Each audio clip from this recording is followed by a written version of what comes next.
Chapter 1056. That was an opponent with 300,000 soldiers. With only 400 people, it was easy to guess what kind of situation would occur.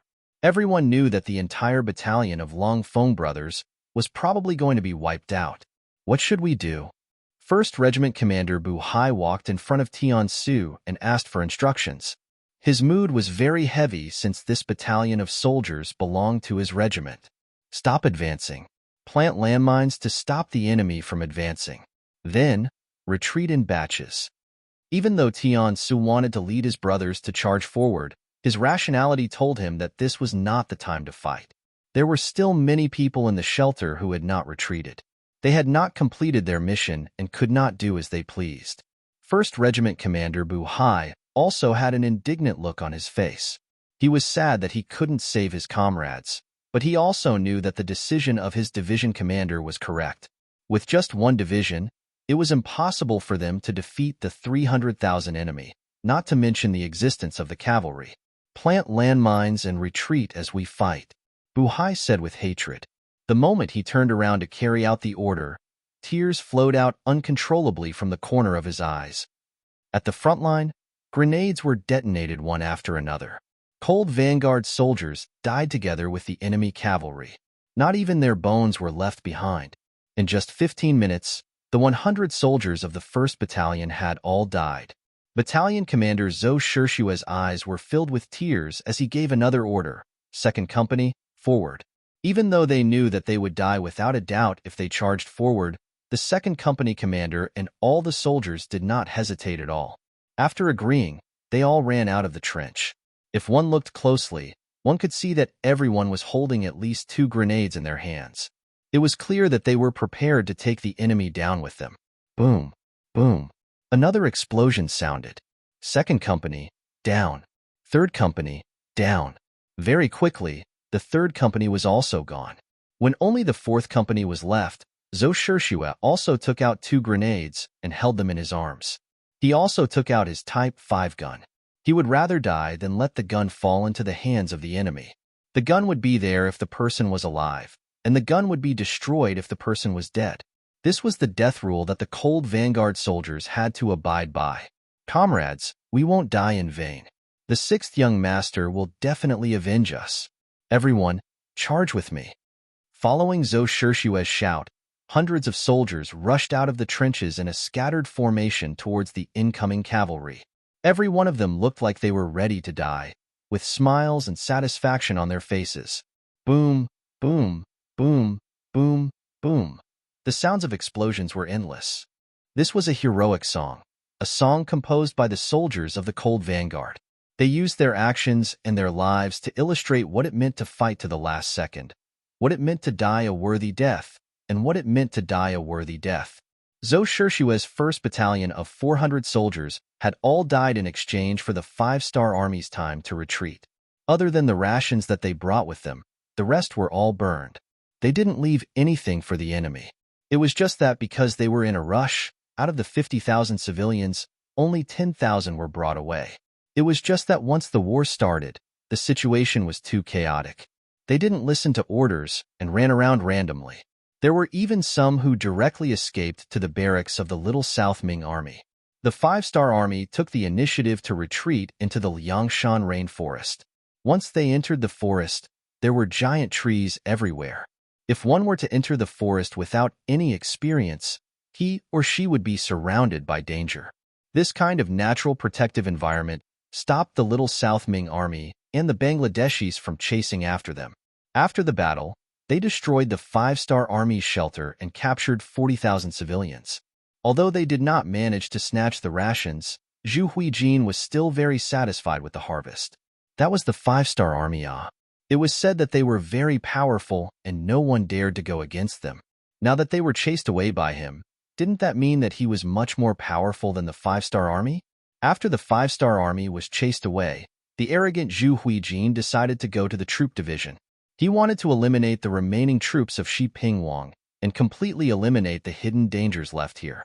Once the rear was stable, it would be time for him to go to the east and attack the Great South Ming Army.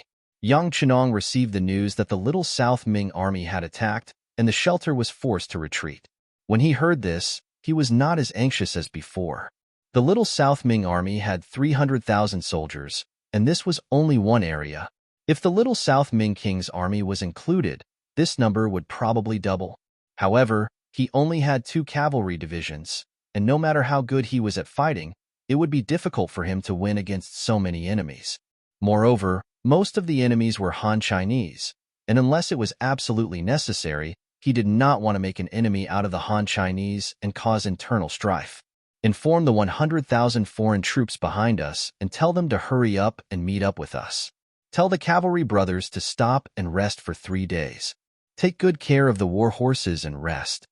After days of rushing, even young Qindong felt a bit tired, let alone the ordinary cavalry soldiers. 6th Young Master, our brothers from the 1st Cavalry Division can hold on. Hearing that they were going to stop, Division Commander Tian Hu did not know what was going on ahead, volunteered. With their level of training, it was just rushing for days. It was not a big deal. The division commander of the 1st Cavalry Division, Lu Zhua, also wanted to take the opportunity to say that they could continue. However, young Qindong waved his hand and said, "I told you to rest, so rest. This is an order." With a simple sentence, the 2 division commanders stopped talking and started to carry out the order. The army stopped at the border between Laos and Yunnan province and started to rest. After young Qindong got off his horse, he took the letter that said that the little South Ming army was marching towards Cheli Division. After reading it, he threw it aside. Speaking of which, what did Shiping King's order have to do with him? He wanted more of these dog-eat-dog situations to happen. Yang Qindong did not care about Shiping King Mubin's life, but he cherished his own life. Not long after he settled down in Cheli Division, he received news that King Guangdong Zhu Huihua and the Bangladesh army were coming for him. He was so shocked that he almost fell off his chair.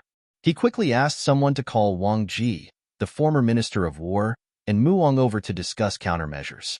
After a short meeting, the 3 of them agreed on the same thing, which was to retreat. At this moment, they only had 50,000 Mu clan soldiers in their hands. Among them, only 20,000 were true elites. No matter what, they would not be a match for 300,000 enemies. Even if they knew that they could not win, why fight? It was better to retreat and preserve their strength. We can't bring all 50,000. There are too many people. We can't supply enough food, Wang Ji said. Then we'll only bring 20,000 elites. Mu Bin was also very generous. He decided to leave 30,000 soldiers behind. Muong wanted to say something, but after thinking for a while, he decided not to. In his opinion, a good general would not abandon his soldiers at will. But now, the situation was urgent. For their own safety, they had no choice but to make some painful decisions. Mu Bin did not announce the decision to leave 30,000 Mu soldiers behind. Instead, he said that he would take 20,000 elites to attack the enemy's flanks. When the time came, they would attack from 2 sides. Out of trust in King Shiping, the 30,000 Mu soldiers believed him and stayed in Cheli Division. However, when they were surrounded by a large number of soldiers and did not see King Shiping appear, they realized that they had been deceived. These people were also straightforward. Since they knew that they had been abandoned, they might as well just surrender. Like this, Zhu Huihua took down the 30,000 Mu army without shedding a drop of blood. He took down Cheli Division and his strength increased greatly. As for the 20,000 elite Mu soldiers that Mu Bin brought with him, no one knew where they went. It was as if they had disappeared into thin air. However, Zhu Huihua thought that the other party only had 20,000 people. They could not cause any trouble. Zhu Huihua did not care about it. The most important thing was that he had received news that Bugnam of Gojoseon was coming to him with his men. This attracted all his attention. Bugnam of Gojoseon Yang Chendong's debut was like a mystery from the beginning. Even if the 5-star army now had great power, it was still puzzling how he rose to such a scale. It was as if there was an additional force in the realm. In particular, ever since the establishment of the 5-star army, it had been successful in every endeavor. No opponent seemed to be able to stop their vanguard. This made his status even more legendary. Just based on this, Zhu Huihua wanted to have a battle with him. He wanted to see if the other party was really as powerful as the legends said. Zhu Huihua was still thinking that if he could defeat Bugnam of Gojoseon, his name would be spread all over the world. At that time, it would not be impossible for him to seek the title of emperor. Yes, Zhu Huihua had always been very ambitious, especially when it came to his brother, the former King Minzhuang, the current King Little Nanming. Zhu Huihua had always wanted to replace his brother, but he just lacked the right opportunity. Now that he had more than 300,000 troops in his hands, he believed that the opportunity had come. As long as he could defeat the 5-star army led by Bugnam of Gojoseon, then he would have the qualifications to challenge his brother. He would also usher in his own career and glory. Having confidence was one thing, but the battle record of the 5-star army was there. Moreover, they also had firearms. All of these made Zhu Huihua have no choice but to deal with them. He called over a group of generals and began to discuss the strategic arrangements. When it came to war, this person still had some ability. More than 300,000 soldiers were spread out according to his arrangements, scattered in the borders of Yunnan and Guangxi. It was guaranteed that as long as the 5-star soldiers left Langshan, they would be able to pounce on them like locusts, encircling them and eating them. Time passed day by day, and both sides began to make arrangements. Yang Chendong also waited for the arrival of the 100,000 foreign allied troops. Under his command, the 100,000 troops were divided into 5 divisions. Each division had 20,000 people. Chapter 1057. Furthermore, he had chosen 4 company leaders from the Black Cavalry to be the division commanders. These people had already displayed their talent and ability to command troops. Now that they finally had the chance to lead troops, their wishes had been fulfilled. These 5 people were the 1st Regiment Commander Niu Duo, the 2nd Regiment Commander Tu Hai, the 3rd Regiment Commander Luan Xiaojiang, the 4th Regiment Commander Chu Duo, as well as the 5th Regiment Commander Mo Binyi. The 5 of them were all promoted to senior colonel and could be considered to have been promoted to the front lines.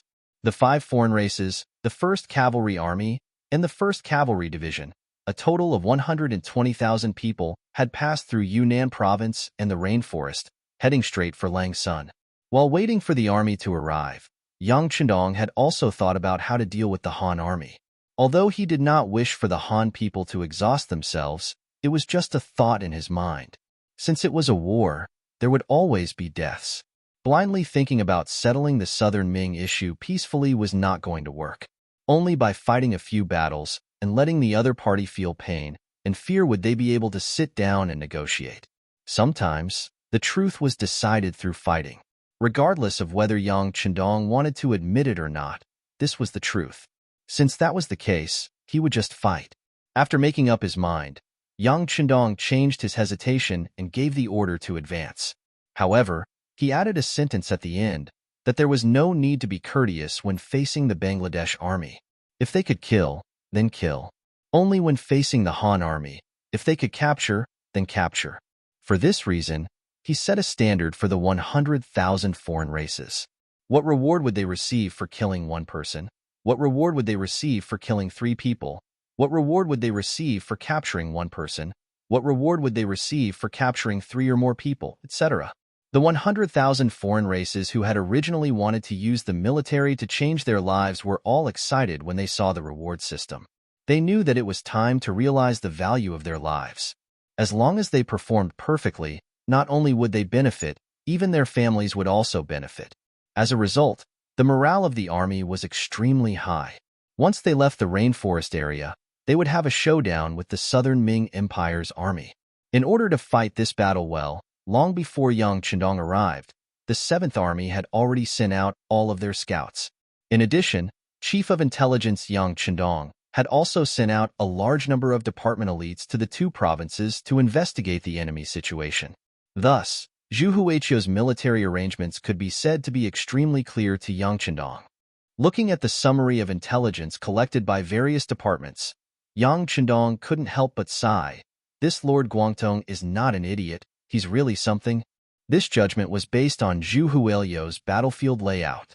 From the intelligence, the enemy's military arrangements were very appropriate and orderly. It could basically guarantee that once one area was attacked, the other armies could quickly provide support. If things went wrong, the 5-star army would be entangled and then be drowned by the enemy's human wave tactics. The sand table was placed in front of him. Yang Chendong called over the 7 division commanders under him and let them understand the enemy's battlefield layout. When the red and black flags were placed in the 2 provinces, Tian Hu and the others were all shocked. Yang Chendong knew why they were shocked. After all, when he first received the news, he also sincerely praised them. Thus, he wasn't surprised. Instead, he smiled and asked the 7 division commanders, "Come, tell me, what do you think?" To be able to show their faces in front of the 6th young master, naturally, no one wanted to let go of this opportunity. At that moment, Lu Zhua, as a veteran division commander, was the first to speak. "6th young master, from what I see, this Lord Guangtong is quite capable. Look at his layout. It can be said that he is prepared to defend to the death. Especially the territory near Liang Mountain, it is like an iron bucket. If my guess is correct, they should want to trap us first, then after a war of attrition, they will gather their superior forces to fight us to the death and finally eat us." Humph! Division Commander Tian Hu sneered. He was laughing at Lord Guangtong's overestimation of his strength. Yang Chendong was also laughing. Although this time they brought a mixed army, they were not inexperienced on the battlefield. The war in Siam allowed these 100,000 people to grow.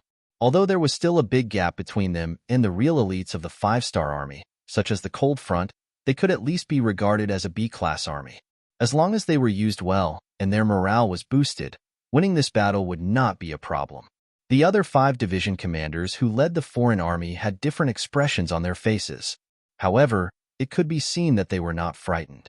Instead, they were eager to try. This was their first battle after becoming division commanders.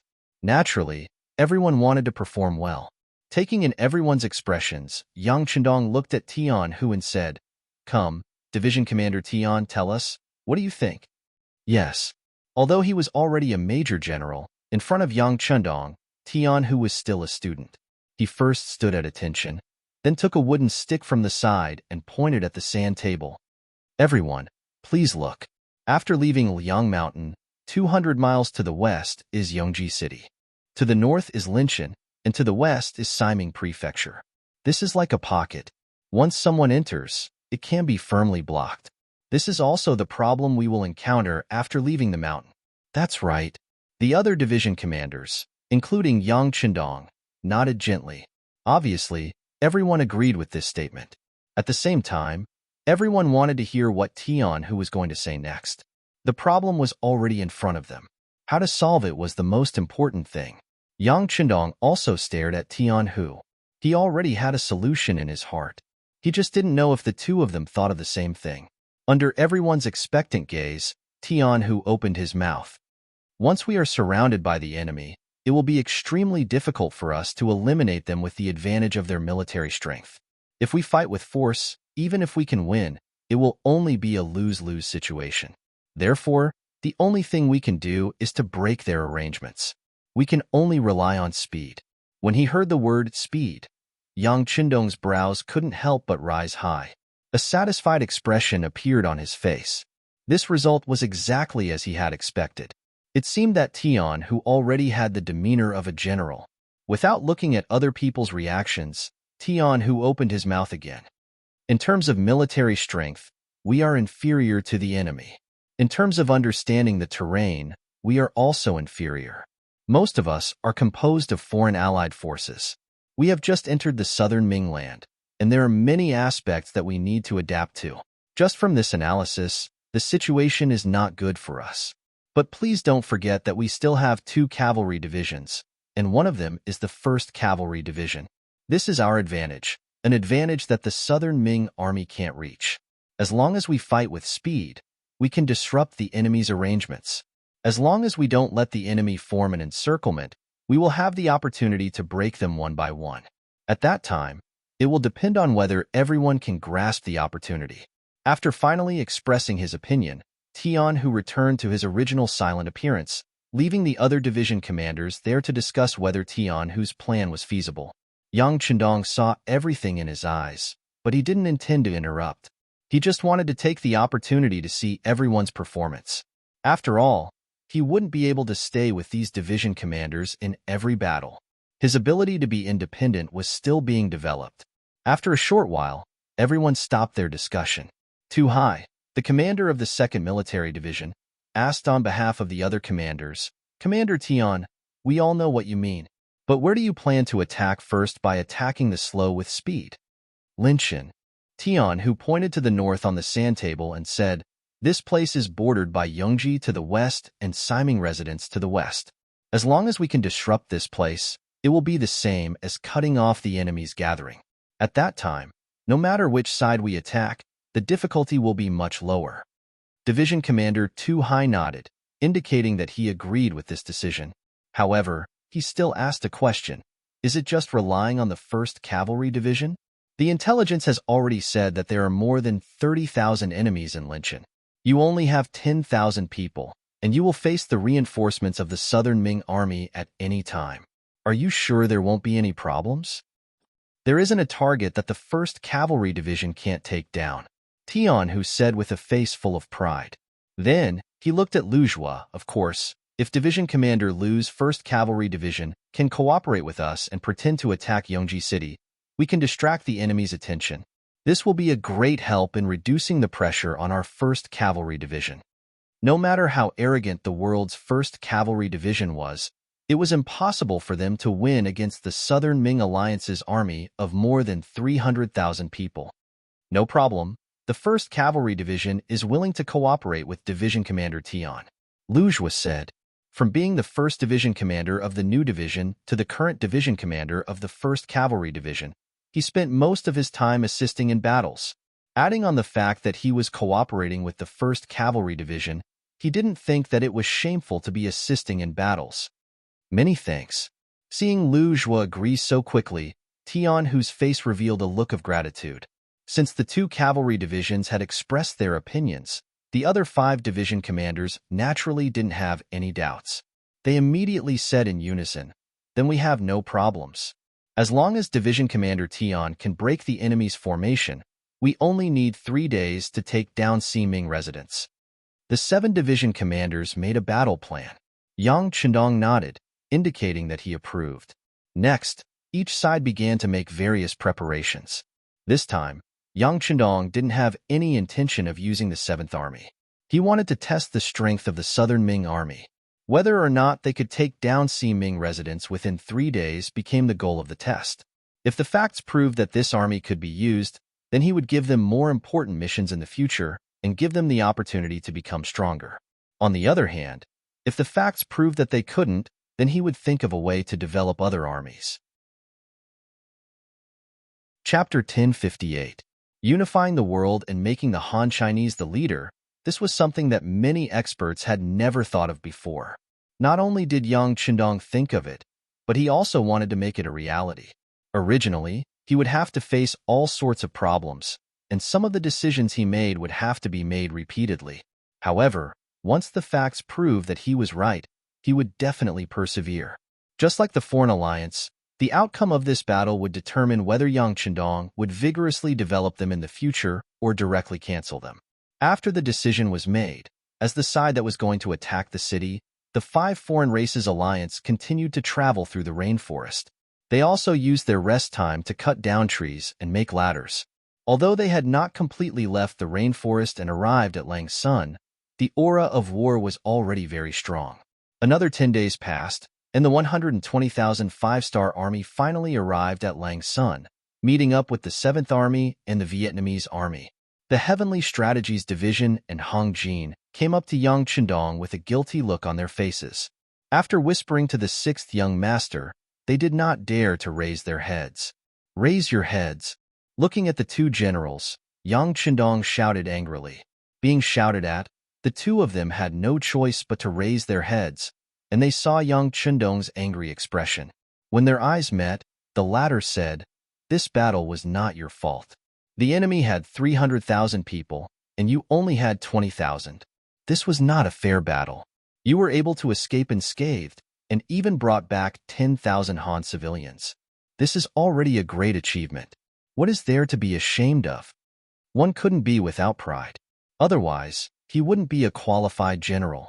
If Tian Su and Hong Jin couldn't recover, Yang Chendong would have no choice but to transfer them out of their current posts and take up civilian positions elsewhere. After all, If a general was not hot-blooded, how could he win a battle? Now, the questioning was just his last effort. It would be best if he could scold them to wake them up, but if he couldn't, he could only give up. Luckily, Tian Su and Hong Jin were still very courageous. They felt guilty not because they couldn't defeat the Southern Ming alliance, but because they had suffered losses in this battle, especially the 7th Army. Zhao Shishui's 1st Regiment and 1st Battalion were completely annihilated. Not a single person escaped. As a teacher, Tian Su felt that he had a responsibility. Originally, he thought that the 6th young master would blame him, but unexpectedly, that was not the case at all. The two raised their heads and saluted together, saying, "6th young master, don't worry, we're already prepared. We're just waiting for the main force to arrive. Once the order is given, we'll join the counterattack. We want to avenge our comrades who died in the shelter. Revenge is a must, but we won't need you in the first battle. The 7th Army will stay by this young master's side.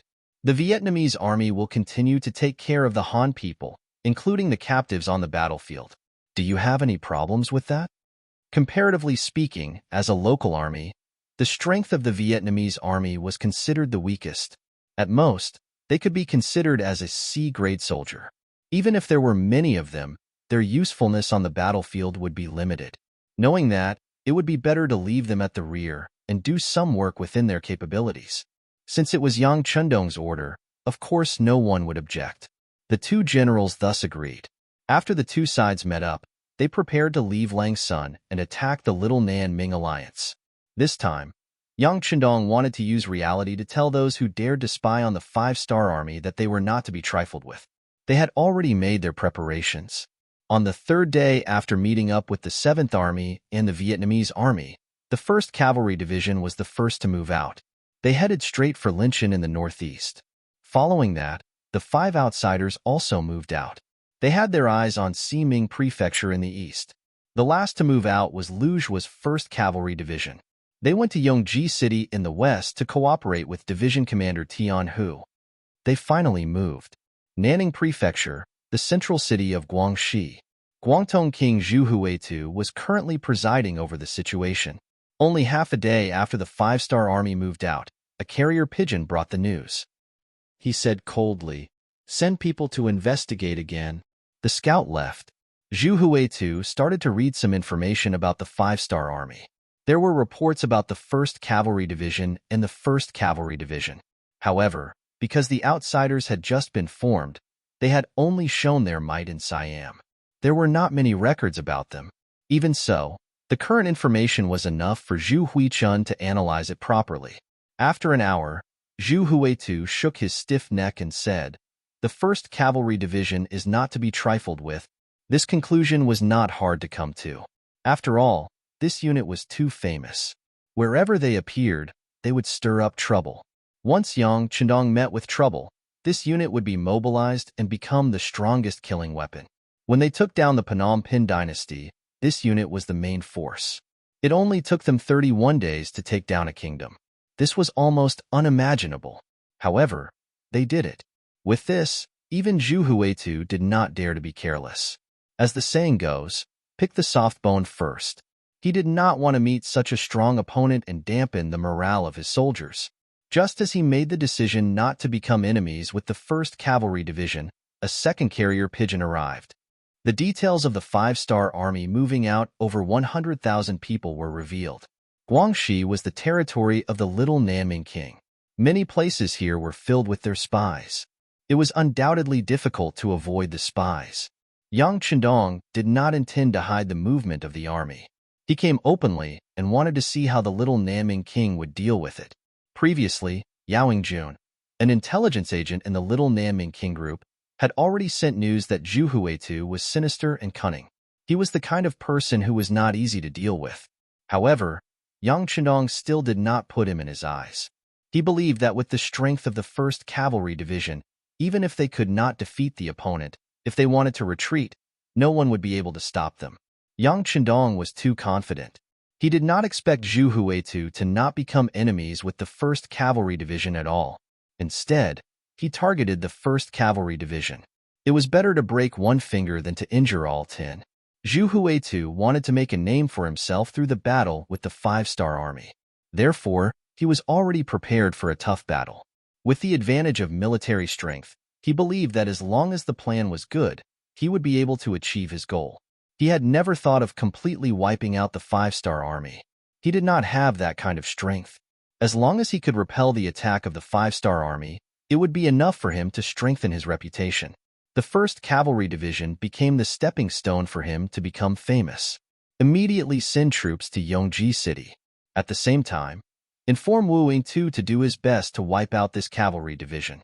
As long as he can accomplish this task, it will be a great merit. Also, don't forget to tell him how many people he loses in this battle. When he returns, he can choose double the number of soldiers. Zhu Huitu's face flashed with a sinister gaze.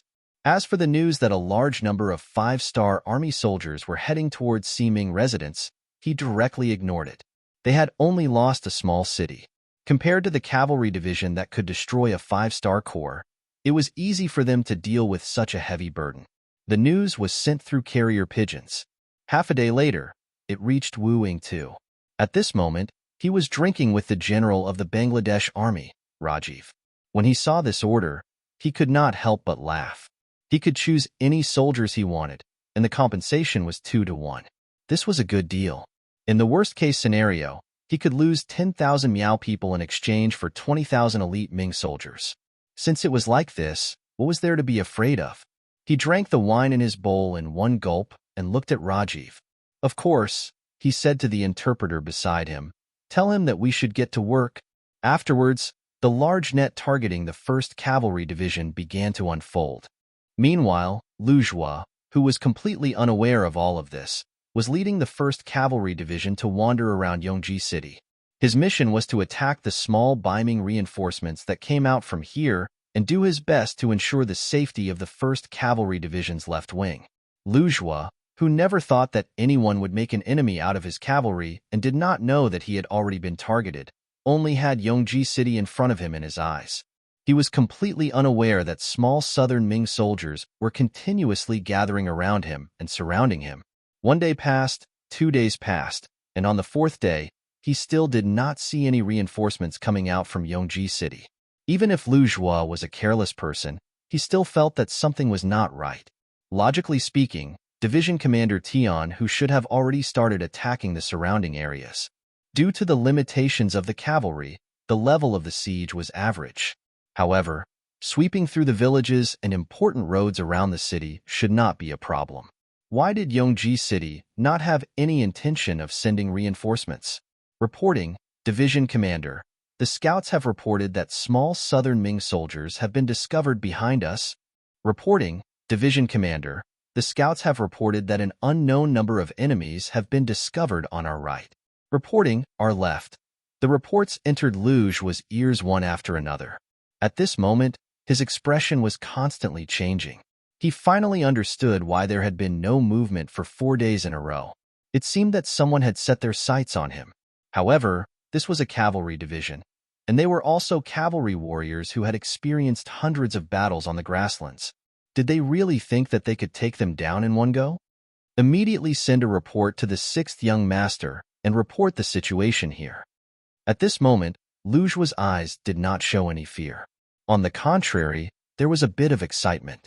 For a long time, he had wanted to lead an army and fight the enemy alone to prove his ability. Chapter 1059. Now, the opportunity had finally appeared. Order the 1st Regiment to be in the north, the 2nd Regiment to be in the east, the 3rd Regiment to be in the west, and the 4th Regiment to be in the back. Form an effective defense mechanism and wait for my orders. Get ready to attack, Lu Zhua shouted excitedly. He couldn't wait to kill. To be honest, when he found out that the little Nanming army wanted to surround him, he was somewhat angry. They were clearly looking down on him. Since that was the case, he naturally wanted to show them how powerful he was and let them know that the 1st Cavalry Division was not so easy to bully. At the same time, the telegram was sent to Yang Chundong in the Langshan Plains shelter. At this moment, it wasn't just the 1st Cavalry Division that sent the telegram. The 1st Cavalry Division and the Alien Alliance Army also sent the telegram.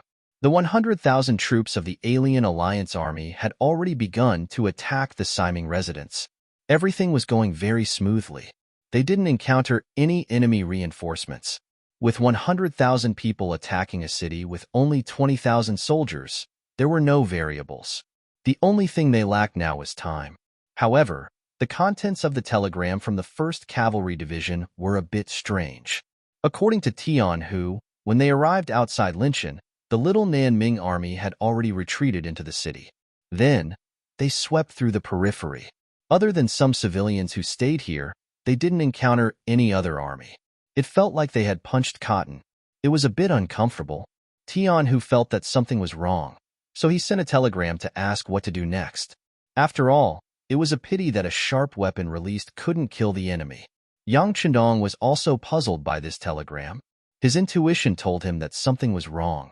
The little Ming army must be planning something, but he couldn't figure out what their goal was. It was also at this time that the telegram from the 1st Cavalry Division came. When they learned that there were enemies there and their numbers were unknown, Yang Chendong suddenly sobered up and said, "Not good. The enemy is going to attack the 1st Cavalry Division. Young master, let's go rescue them." Beta Persei had long been itching for a fight. When he heard that there was finally a battle to fight, he volunteered. "I'm afraid it's too late." Yang Chendong didn't immediately agree. Instead, he came to the sand table and looked at the distance between them before shaking his head. There were only 1,000 Black Knights by his side. The rest were the main forces of the 7th Army. However, they did not have the help of war horses, so they could not move too fast. If they ran on foot, the 1st Cavalry Division would have suffered heavy losses before they could reach the battlefield. Beta Persei's heart sank when he heard Yang Chendong say that it was too late. He then asked, "Young master, should we send Division Commander Tian Hu to rescue them?" Yang Chendong wanted to say that since the other party was targeting the 1st Cavalry Division, it was impossible for them not to send someone to watch the 1st Cavalry Division. Sending him to rescue them would be dangerous.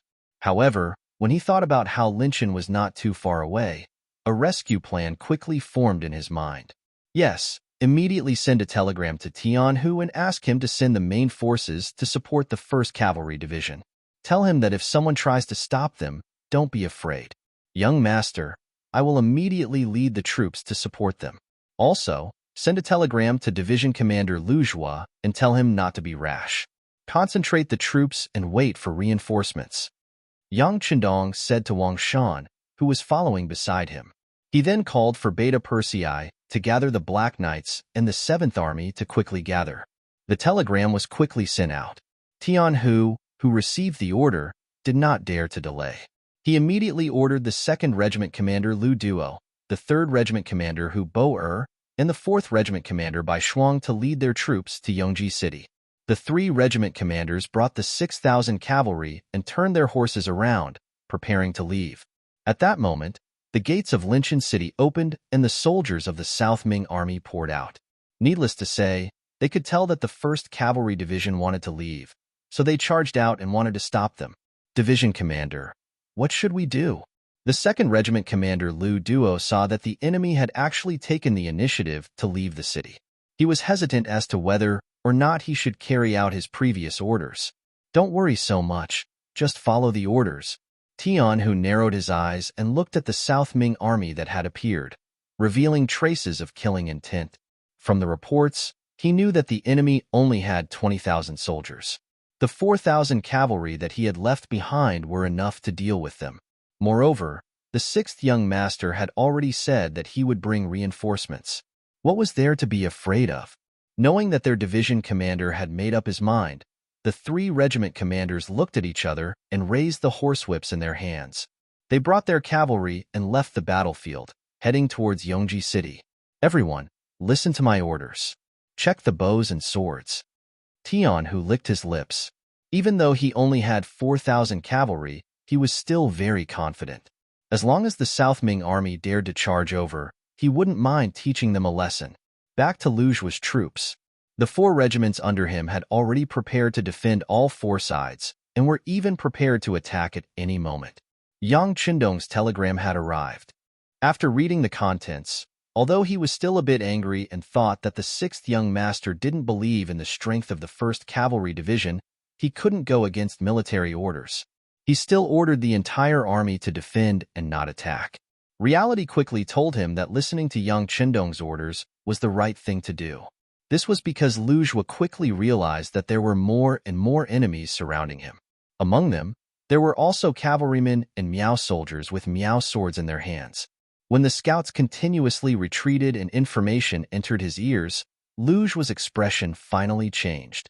The number of enemies surrounding him had reached 100,000 infantry and 15,000 cavalry. This number greatly exceeded his expectations. He could imagine what would have happened if he had taken the initiative to attack. Perhaps the entire 1st Cavalry Division would have been annihilated here. Taking a deep breath, Lu Zhuo calmed himself down. He shouted to the cavalry soldiers beside him, "Everyone, don't panic. The 6th young master already knows about the situation here. The 1st Cavalry Division is rushing over to provide reinforcements. As long as we can hold on for a while, we will be able to wait for reinforcements to arrive." When the name of the 6th young master was mentioned, it greatly boosted the morale of the entire division. In the eyes of the soldiers, Yang Qindong had already become an omnipotent existence. Since he already knew about the situation here, as long as they could hold on, they would definitely be able to find a chance to survive. Taking out their bows and arrows and hanging their swords by the side of their horses, the 8,400 cavalry soldiers looked at the enemies coming from all directions with bright eyes. Everyone's eyes revealed the determination to fight to the end. Wu Yingtu and Rajiv, who surrounded them, had a slightly regretful expression on their faces. They were somewhat disappointed that the enemy did not take the initiative to attack. But what could they do? With their military strength that was more than 10 times that of the enemy, they were still confident that they could destroy the enemy. Fearing that undue delay would lead to more trouble, Wu Yingtu and Rajiv, who did not want to wait any longer, gave out orders at the same time. The army of more than 100,000 slowly advanced, constantly shrinking the encirclement. It seemed like they wanted to surround the 1st Cavalry Division and annihilate them here. In the face of absolute strength, any promises and tricks were futile. Neither side came up with such a plan. An hour later, when the distance between the two sides was less than 1 li, battle cries sounded from all directions. The infantry of the southern Ming army took the initiative to attack. Take turns to fire arrows. Try to preserve your strength and kill as many enemies as possible. Lu Zhuo displayed the characteristics of an excellent general. In the face of a grim situation, not only was he not afraid, he was also very calm. Under his orders, wave after wave of arrows were shot out, landing in the midst of the charging enemy camp. Cries of pain and agony continuously sounded out. Less than 1 li away, the cavalry forcefully fired 5 waves of arrows. After killing about 1,000 enemies, the cavalry of the 1st Cavalry Division began to move. Their warhorses galloped and collided with the charging soldiers of the southern Ming army. The smell of blood filled the air, giving off an unpleasant smell. This was destined to be a battle that could not be won. There were people everywhere, and under the impenetrable blockade, the cavalry's range of movement was constantly shrinking. Unable to use their strengths, the cavalry's advantage was greatly reduced, and the 1st Cavalry Division began to suffer casualties. Fortunately, the morale of the soldiers of the southern Ming army wasn't that high. When they charged forward with their advantage in numbers and thought that they could drown the 1st Cavalry Division, they were met with a strong counterattack, especially when the soldiers at the front were either killed by arrows or chopped into 2 by sharp sabers. When this terrifying scene appeared, the soldiers of the southern Ming army retreated and their morale began to waver. Using this chance, the 1st Cavalry Division took a breather and once again shot out arrows, increasing their victory. Under Linchin City, 50,000 southern Ming army soldiers charged out from all directions. Contrary to his expectations, there were only 20,000 enemies. Unknowingly, 30,000 more had appeared. 4,000 against 50,000, a difference of more than 10 times, causing the pressure on the 1st Cavalry Division to increase. However, facing all of this, Division Commander Tian Hu was not moved. In his eyes, enemies were meant to be killed. There was no difference between 1 enemy and 10 enemies. The war horses galloped and did not retreat. Tian, who was the tip of the arrow, leading dozens of cavalry to charge at the southern Ming army. At the same time, there were hundreds of other arrow formations. As the two sides clashed, corpses were strewn all over. This was the first time that the southern Ming army had seen the arrow formations. The moment they came into contact with them, they were stunned. When the formations broke through the momentum of the southern Ming army's charge and disrupted their formation, the enemy had no choice but to switch from offense to defense. Even so, they still suffered heavy casualties. If it weren't for the fact that they had the advantage in numbers, they might have already collapsed. Cavalry still had a lot of advantages over infantry. For example, in terms of speed, strength, and mobility. In addition, every soldier of the 1st Cavalry Division had been carefully selected. They were all experienced veterans who had gone through countless bloody battles. When they cooperated with each other and attacked with unparalleled speed and decisiveness, even more enemy corpses were left on the battlefield. Chapter 1060. In front of Yongji City, the bloody battle continued. After losing the first battle, 15,000 Bengali cavalry joined in and greatly suppressed the 1st Cavalry Division's counterattack. Both sides were cavalry, and even though the 1st Cavalry Division's fighting strength was stronger, they still showed signs of fatigue in the face of more and more energetic enemy cavalry. The 1st Cavalry Division's casualties began to increase. At the start, there were only a few dozen casualties, but now there were hundreds. This number was still increasing. After 8 hours of bloody battle, the sky had completely darkened. Thanks to the weather, the southern Ming army stopped attacking and only surrounded them. Using this opportunity, Lu Zhuo ordered the soldiers to rest and reorganize. Then, countless soldiers jumped down from their horses with tired faces. It was also at this time that Lu Zhuo, as the division commander, noticed that around 2,000 soldiers had died in battle, and 500 were seriously injured. The other soldiers were also injured. After knowing that more than a quarter of the soldiers had died, Lu Zhuo's face became terrifyingly gloomy. He called over the telegraphist beside him and told him to report this situation to the 6th Young Master. At the same time, he added that he and the 1st Cavalry Division were prepared to fight to the last man. When Yang Chenong received this news, he was on the way to Linchin City with the Black Cavalry and the 7th Army. After reading the telegram, he put it aside. At this moment, he didn't know what to say. All he could do was silently rush. At the same time, he had a clearer understanding of King Guangtong. He also admitted that compared to other great Ming generals, this person knew more about the art of war. He admitted that he had underestimated this King Guangtong. Yang Chenong also hoped that the reinforcements sent by Tian Hu would arrive quickly and help the 1st Cavalry Division. In reality, Lu Duo and the other division commanders didn't delay along the way. After receiving the order, they rushed over from Linchin City. Even when they ate on their horses. During this time, they met many enemy soldiers who tried to stop them, but they were all defeated by their unstoppable momentum. When the sky was about to brighten, they were finally less than 50 li away from Yongji City. When the sky slowly brightened, the Bengali cavalry once again attacked. Not only that, but there were also 10,000 Miao soldiers working together with them.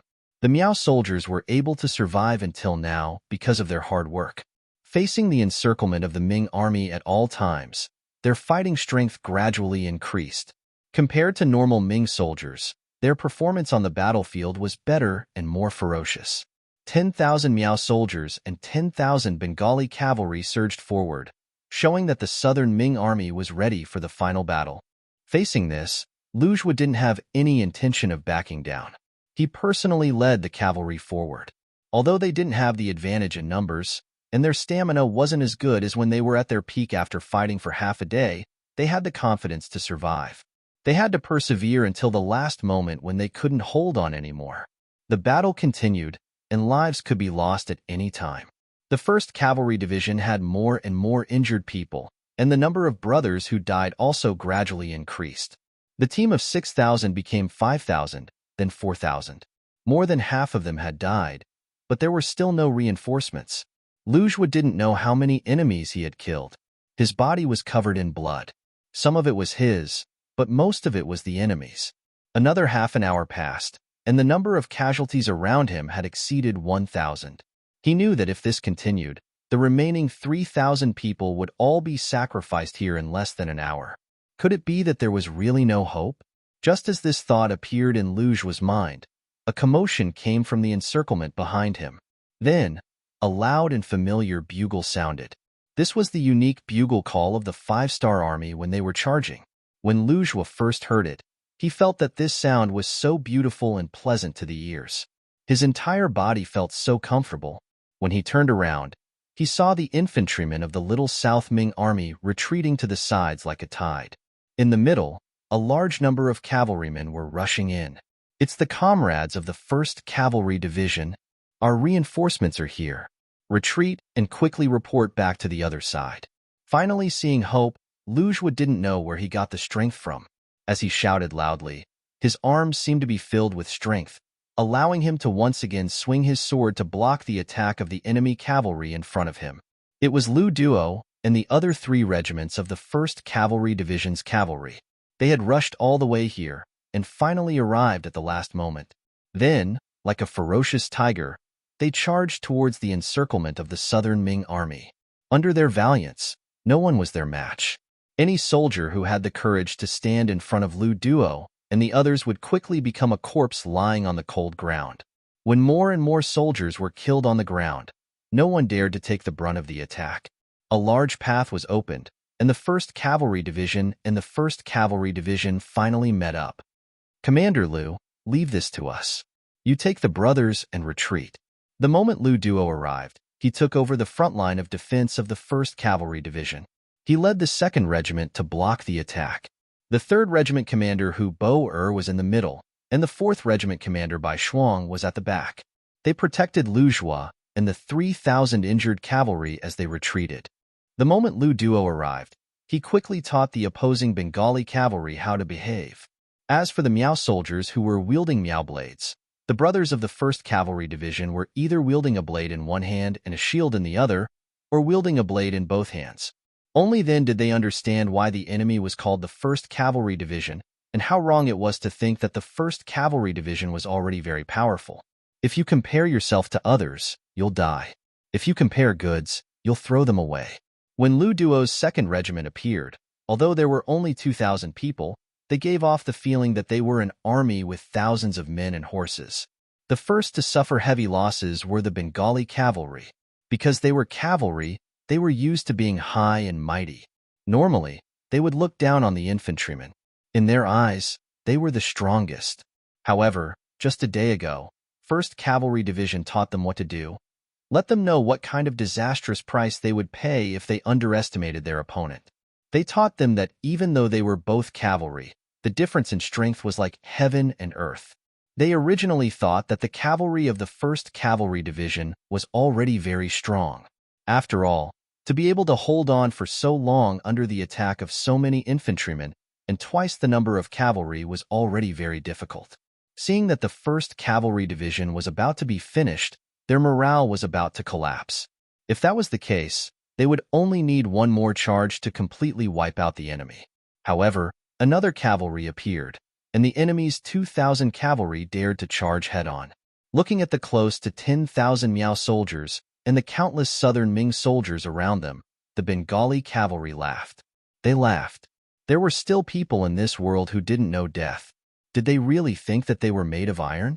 A mere 2,000 people dared to attack an army of tens of thousands. Of course, they couldn't be spoiled. They immediately pulled out their horses and charged forward, holding their swords. They wanted to teach these new 5-star army cavalry how to write the word death. Then, they indeed knew what the word death was. Unfortunately, they were the ones who died and not their opponents. Lu Duo and the others either had a sword and a shield, or 2 swords. They could both attack and defend. When they defended, they could defend themselves tightly. When they attacked, they could attack openly. Regardless of whether it was the speed, strength, or tricky angles of the swords, it was impossible for the enemy to catch up. Many cavalrymen were even knocked off their horses before they could see their opponents clearly. Under such a concentrated attack, once a cavalryman fell off his horse, the consequences would be unimaginable. Even if you weren't seriously injured, As long as you fell off your horse, there would be countless feet stepping on you. Even if you wanted to, you wouldn't be able to survive. With such great strength and speed, most of the Bengali cavalrymen were knocked off their horses in an instant. When this scene continued, the Bengali cavalrymen learned to be smart. They reined in their horses and intentionally retreated, leaving the battlefield to the other infantrymen. The second to be attacked were the Miao soldiers. They were at the front of the charge, and because of that, when the Bengali cavalrymen retreated, they became the vanguard of the charge. Fortunately, Lu Duo's 2nd Regiment started to slow down, as if to give them a chance to catch their breath. Then, the 3rd Regiment came. Under the lead of their regiment commander Hu Bo-er, they launched a new charge, and the force of the charge slammed into the Miao soldiers. Blood splattered everywhere, as blades flashed. Many of the Miao soldiers were sent flying by the force of the charge, while others were slashed in the head by the blades. In just a single exchange, hundreds of people had fallen. However, the charge was still ongoing, and there were still some cavalrymen from the 3rd Regiment that had not reached the front. Seeing the enemy's strength increasing, the Bengali cavalrymen retreating, and the surrounding Ming soldiers retreating, the Miao soldiers could not take it anymore. Why should they be the ones to face the danger? They immediately began to retreat. This caused the Ming soldiers, who seemed to have the upper hand, to be forced into a passive retreat. Don't charge anymore. Everyone retreat. Retreat. The 3rd Regiment Hu Bo-er had only killed 2 enemies, and the area in front of him was empty. He looked enviously at Lu Duo's 2nd Regiment, who was resting by the side. Lu Duo's 2nd Regiment was truly enjoying themselves. Regardless of whether his killing intent was satisfied or not, Hu Bo-er did not forget the main purpose of this mission. Since they had already met up with the 1st Cavalry Division, the next thing to do was to rescue them. This was not only the orders of their regiment commander, Tian Hu, but also the orders of the 6th Young Master. Chapter 1061. The 6th Young Master's orders were not to be disobeyed. Bai Shuang led the 4 regiments and retreated, with the 3,000 wounded soldiers of the 1st Cavalry Division in the middle. Then, Lu Duo's 2nd Regiment and Hu Bo-er's 3rd Regiment brought up the rear. The group successfully charged out of the encirclement and moved towards Liangshan shelter. Wu Yingtu and Ravji were only left with their backs. The world's 1st Cavalry Division continued to display their absolute strength and completed the mission of rescuing the 1st Cavalry Division. The remaining 2 regiments were led by Division Commander Tian Hu and engaged in a life-and-death battle with the 50,000 Southern Ming soldiers. For 1,000 against 50,000, they naturally had a disadvantage in terms of numbers. But so what? This did not affect Tian Hu and the others in the slightest. Under his leadership, the formation at the tip of the arrow advanced, retreated, and advanced again, as if it had entered a no-man's land. It went in and out 7 times. It was as valiant as Zhao Zilong on the yellow board slope. Teacher Tian, whose dual blades could be said to be used exquisitely by him. Wherever he appeared, a long hole would be cut open. No one could come out from his left or right, and no one was his match. Anyone who dared to block in front of him would either die or be injured. Tian, who led the 4,000 men of the 1st and 5th Regiments to block the attacks of the 50,000 Southern Ming soldiers. He demonstrated that the 1st Cavalry Division's reputation was earned through slashing and slashing. It was said that the strong were afraid of the unreasonable were afraid of the reckless, and the reckless were afraid of those who didn't care about their lives. Seeing that the 4,000 cavalrymen didn't care about their lives and continued to charge forward, the 50,000 soldiers of the Southern Ming army were terrified. After leaving behind close to 5,000 corpses, they slowly retreated. Even when the sky was completely dark, they didn't dare to take a step forward. In the end, we don't have enough troops.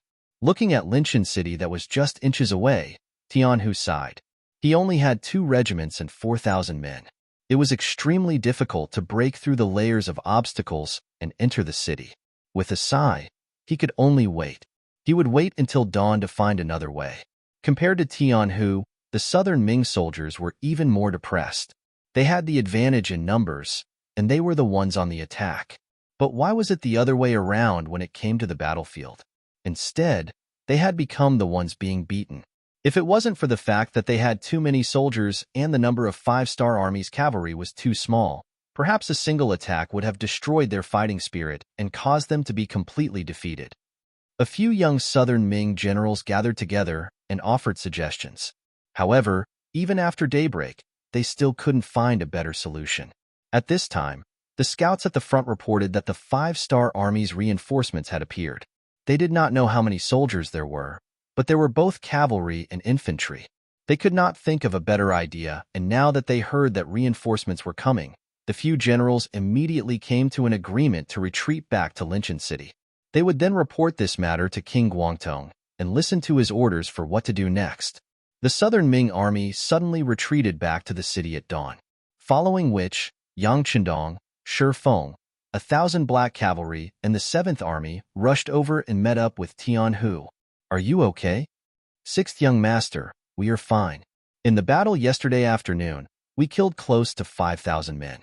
3 brothers died and 78 were injured." As soon as he saw Yang Chendong, Tian Hu immediately became a lot more spirited, especially when he saw that Lu Qi, who came with him, was wearing a black weapon. He began to chuckle. "Not bad." Listening to the battlefield report, Yang Chendong nodded in satisfaction. The world's number 1 cavalry division was indeed the number 1 division.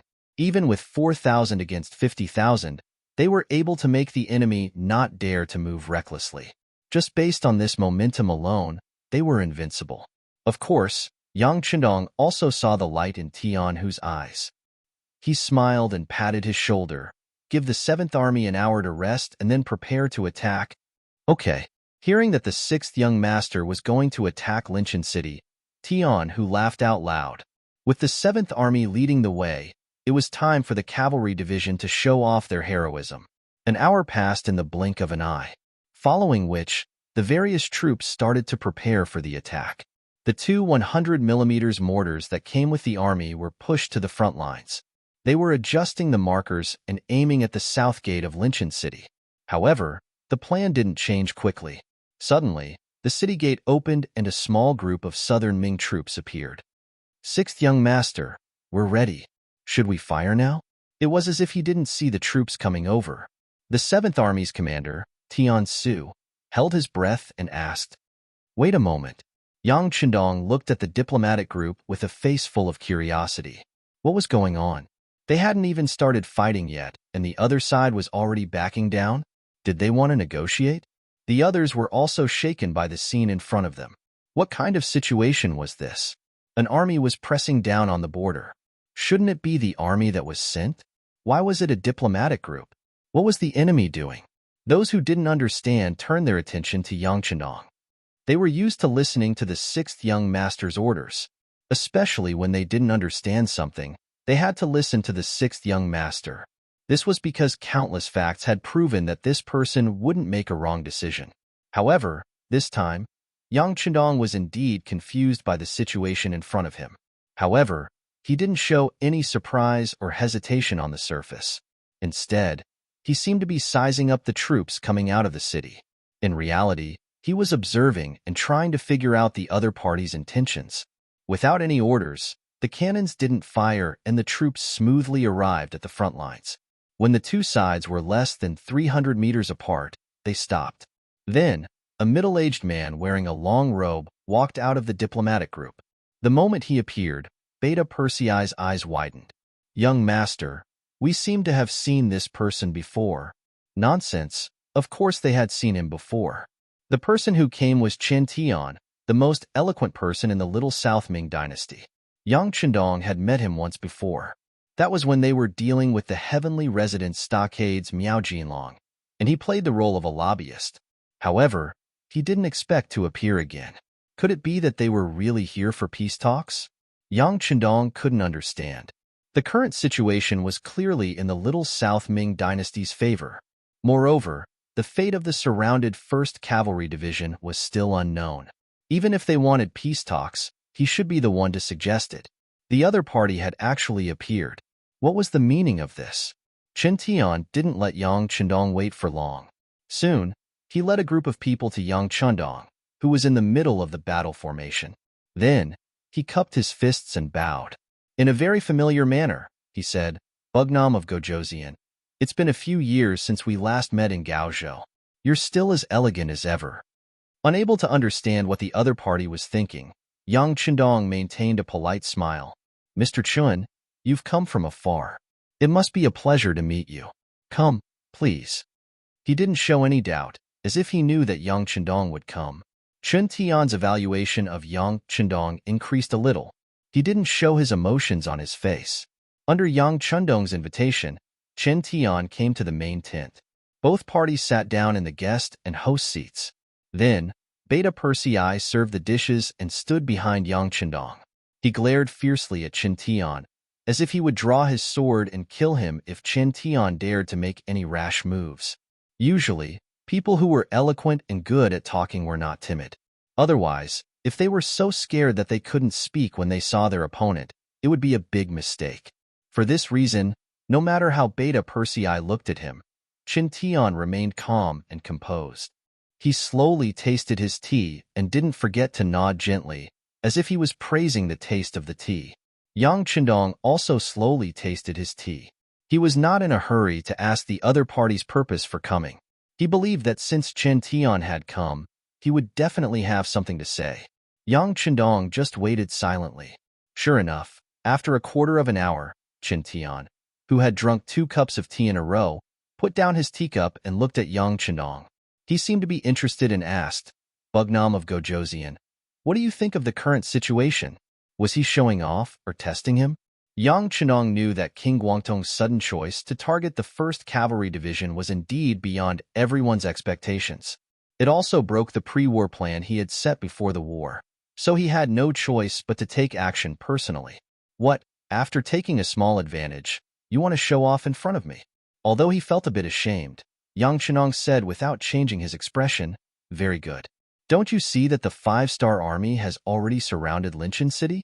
If this king wants to, we should be able to break through the city quickly and kill our way to Nanning Prefecture. Oh right, I heard that Zhu Huihua is there. Haha, just right, I can find him to drink some tea. It's a beautiful thing for 2 kings to meet. It seemed like he was talking about an extremely ordinary matter, but when Chen Tian heard these words, his expression couldn't help but turn ugly. First, the current situation was between Linchin City and Little Southern Ming Army. Whether it was in terms of territory or military strength, the 5-star army was at a disadvantage. It wasn't like what he said about breaking through the city. Second, regarding Yang Chendong's identity as Bugnam of Gojoseon, it was only a reward from the imperial court. Until now, neither Little Southern Ming Army nor Little Southern Ming Army had publicly acknowledged it. Thus, the so-called meeting between 2 kings was naturally impossible. Chen Tian chuckled as he thought about how thick-skinned and black-hearted Yang Chendong was. He didn't refute Yang Chendong directly because he wanted to wait for Yang Chendong to ask him why he was laughing. Then, he would remind Yang Chendong that this would play an important role in the upcoming negotiations. However, some things didn't necessarily develop according to plan. Just like now, there was an extra person outside the door. It was the telegrapher, Wang Shan. When he sent the 2 telegrams to Beta Persei and arrived in Yang Chendong's hands, he only took a cursory glance and raised his eyebrows. After a moment of silence, he whispered something in Beta Persei's ear. Then, Beta Persei nodded and left. Only Yang Chendong and Chen Tian were left in the main tent. At this moment, Yang Chendong didn't speak, nor did he ask him what he was laughing about. Chapter 1062. Chen Tian did not go according to plan. He was still thinking of how to change the topic so that Yang Chendong could see the situation clearly and listen to his analysis of the pros and cons. Only then would he be able to come up with a suggestion. Just as he was thinking of how to say it without losing his status and making Yang Chendong grateful, the sound of cannons suddenly rang out outside the tent. It shocked Chen Tian, who was not prepared at all, so much so that he threw the teacup in his hand to the ground. Chen Tian was indeed a courageous person to dare to appear in the 5-star army's camp at this moment. However, this did not prove that he was not afraid of death. Especially when the cannons suddenly rang out, it was completely out of his expectations. This kind of shock made him reveal his cowardly nature. Yang Chendong saw Chen Tian's actions, but did not make any comments because he knew that this was just the beginning. After throwing the teacup in a panic, Chen Tian knew that he had lost his composure and made a fool of himself.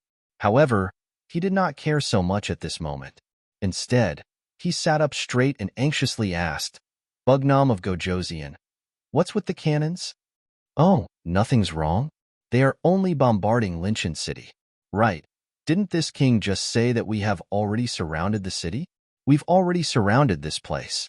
Attacking the city is just a matter of time. Yang Chendong had a smile on his face, as if he was talking about a trivial matter. But in Chen Tian's eyes, that was not the case at all. He was already here as a negotiator. So why did the 5-star army still want to attack? What position did they want to place him in? Also, Linchin City was one of the bargaining chips in the upcoming negotiations. If it was attacked now, wouldn't that mean that there was one less condition? As a negotiator, he definitely could not let such a thing happen. Bugnam of Gojoseon, as a negotiator of the Southern Ming Empire, I request you to immediately stop attacking Linchin City. Southern Ming Empire? I'm afraid you can't represent it. At most, you can only represent your master, Little Southern Ming. Yang Chendong chuckled. His tone was filled with disdain. No, I can represent Bugnam of Gojoseon and tell him the truth. My master has already sided with Nanming and is now a member of Nanming. Bugnam of Gojoseon is now bombarding Linchin City. Does he want to fall out with Nanming and rebel? Yang Chendong was taken aback by Chen Tian's words. There was too much information, so much so that Yang Chendong had to consider it carefully. He didn't speak immediately. Instead, he digested the information first before looking at Chen Tian. Yang Chendong asked, Who is your master referring to? Of course it's King Guangtong. Humph, Zhu Huilu is not satisfied with the title of Minzhuang Prince. He even calls himself Little Naming Prince. This is treacherous. How can I associate with such a person? Chen Tian's face was filled with righteousness and disdain. If Chen Tian hadn't spoken to him on behalf of Zhu Huilu, Yang Chendong would have believed him. It seemed that Chen Tian had given up on Zhu Huilu and sided with Zhu Huilu. In that case, the latter was Zhu Qizhan of Ing sect who had sided with Nan Ming. This was the first time he heard of this news and he was shocked. Zhu Huilio's rise had increased the internal friction of Nan Ming. They had no time to care about other things. Yang Chendong could then stir up trouble in the south, expand his territory, and increase his strength. In fact, Zhu Huilu didn't disappoint him. He called himself Little Naming Prince and attracted the hatred of Nan Ming. Even after being attacked by Nan Ming and King Shiping from both sides, he still persisted. Now, he had joined forces with the Bengal army and defeated King Shiping. He showed that he wanted to compete with Nan Ming as an equal. If he hadn't provoked Yang Chendong this time, he might have been able to achieve a certain level of success. Seeing that the situation was good, why did King Guangtong suddenly side with Nan Ming? Did that mean that he had fallen out with Little Naming Prince and his brother Zhu Huilu? That's right. It was recorded in history that the two brothers didn't get along in the end and parted ways. But in this case, Zhu Qizhan of Ing sect really had the strength to rule the entire Nanming. In addition to strengthening himself, he would naturally pose a certain threat to the 5-star army. In a very short time, Yang Chendong thought of a lot. While analyzing the pros and cons, he also thought about what he should do to gain the most benefits. So much so that he didn't hear Chen Tian calling him several times. Bugnam of Gojoseon, Bugnam of Gojoseon. The hurried greeting finally broke Yang Chendong's contemplation. He raised his head and looked at Chen Tian. Chen Tian said anxiously, Bugnam of Gojoseon, now I'm here to negotiate with you on behalf of Nan Ming. Shouldn't you stop firing the cannons first to show your sincerity? Sincerity?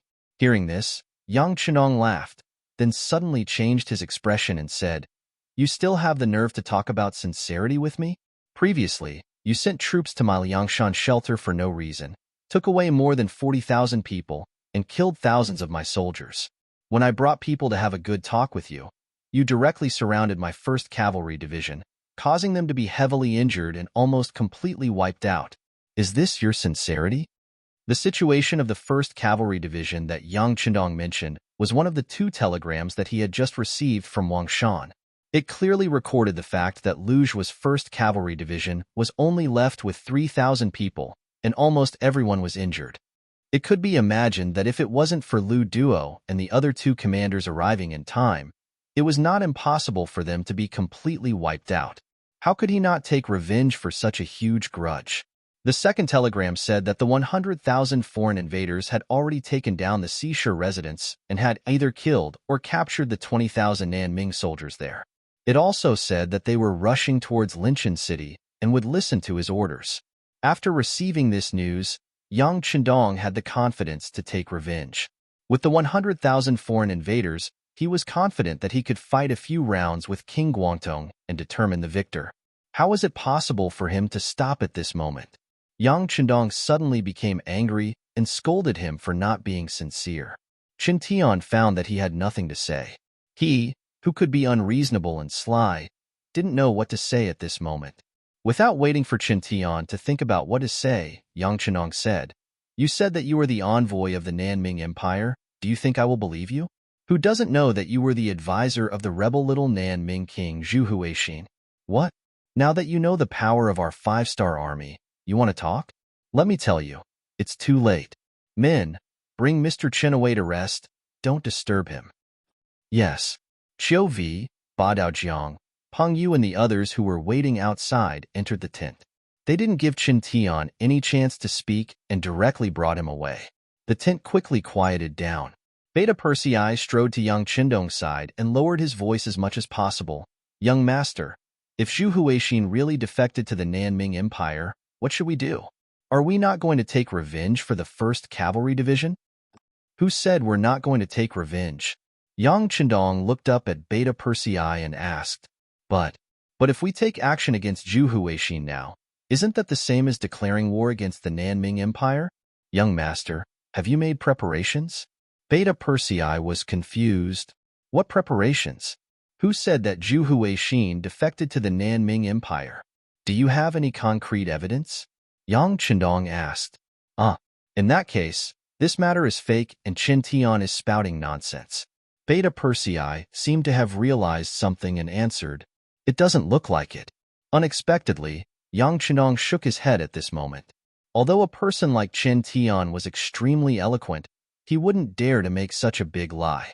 After all, this matter was of great importance, and the consequences were not something he could bear. Therefore, it was very likely that this matter was true, but it hadn't been announced yet. Since it hadn't been announced, this was Yang Chendong's opportunity. As if thinking of something, Yang Chendong called Beta Persei and whispered, "Send a telegram to Yang San and Yang Lu to confirm the authenticity of this matter. Also, inform Yao Yingjun to immediately spread the news that Zhu Huixin has defected to the Nanming Empire." What Yang Chendong wanted was to make use of the time difference and the fact that the telegram could be spread without any hindrance. He wanted Zhu Huixin to be prepared and guard against his brother so that he wouldn't be harmed. As long as this person didn't die, little Nanming's power wouldn't be disintegrated and could still play a role in restraining Nanming. He could use this time to solve more problems in Southeast Asia. Beta Persei nodded and went to arrange for Wang Shan to send the report. Yang Chendong didn't stay in the tent. Instead, he went out of the tent and came to the side of the cannons. He shouted, "Boom! Aim at the city gate and blast it with all your might. Division Commander Tian Hu, Division Commander Tian Su, get ready to attack the city. This time, we must take down Linchin City." Before, Yang Chendong only wanted to pressure the other party and tell them that he wasn't someone to be trifled with. Now, he really wanted to take down Linchin City. On one hand, he wanted to take revenge for the 1st Cavalry Division. On the other hand, he wanted to make use of the time difference to gain more benefits.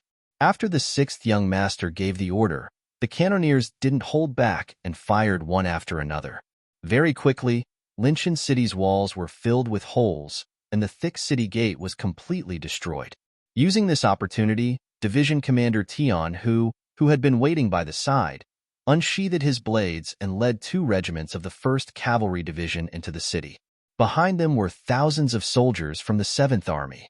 When Qin Tian walked out of Linchin City, he promised his subordinates that he would definitely make the 5-star army stop attacking the city so that they wouldn't have to worry. Because of this, The soldiers guarding the city let down their guard. Even when the cannon sounded, although some people were shocked, some people still said that it was just the five-star army trying to scare people and that there was no need to be afraid. Chapter 1063. But now, even the city gates had been blasted open by the cannons and the cavalry had entered the city. Finally, the soldiers were afraid. The resistance they formed in their panic was not Tianhu's match at all, and they could not stop the powerful cavalry from killing their way in. In addition, the Lu 7th Division followed closely behind and fired bullets as if they were free. Very quickly, a path of blood was carved out, and the morale of the South Ming army was crushed. It seemed that Zhu Huihua had led 300,000 troops and defeated Shiping Wang Mubin. He had taken in tens of thousands of soldiers and had the advantage in numbers. However, having a large number of soldiers did not mean that they were elite soldiers. Most of these soldiers were made up of peasants, and they had not even undergone proper military training.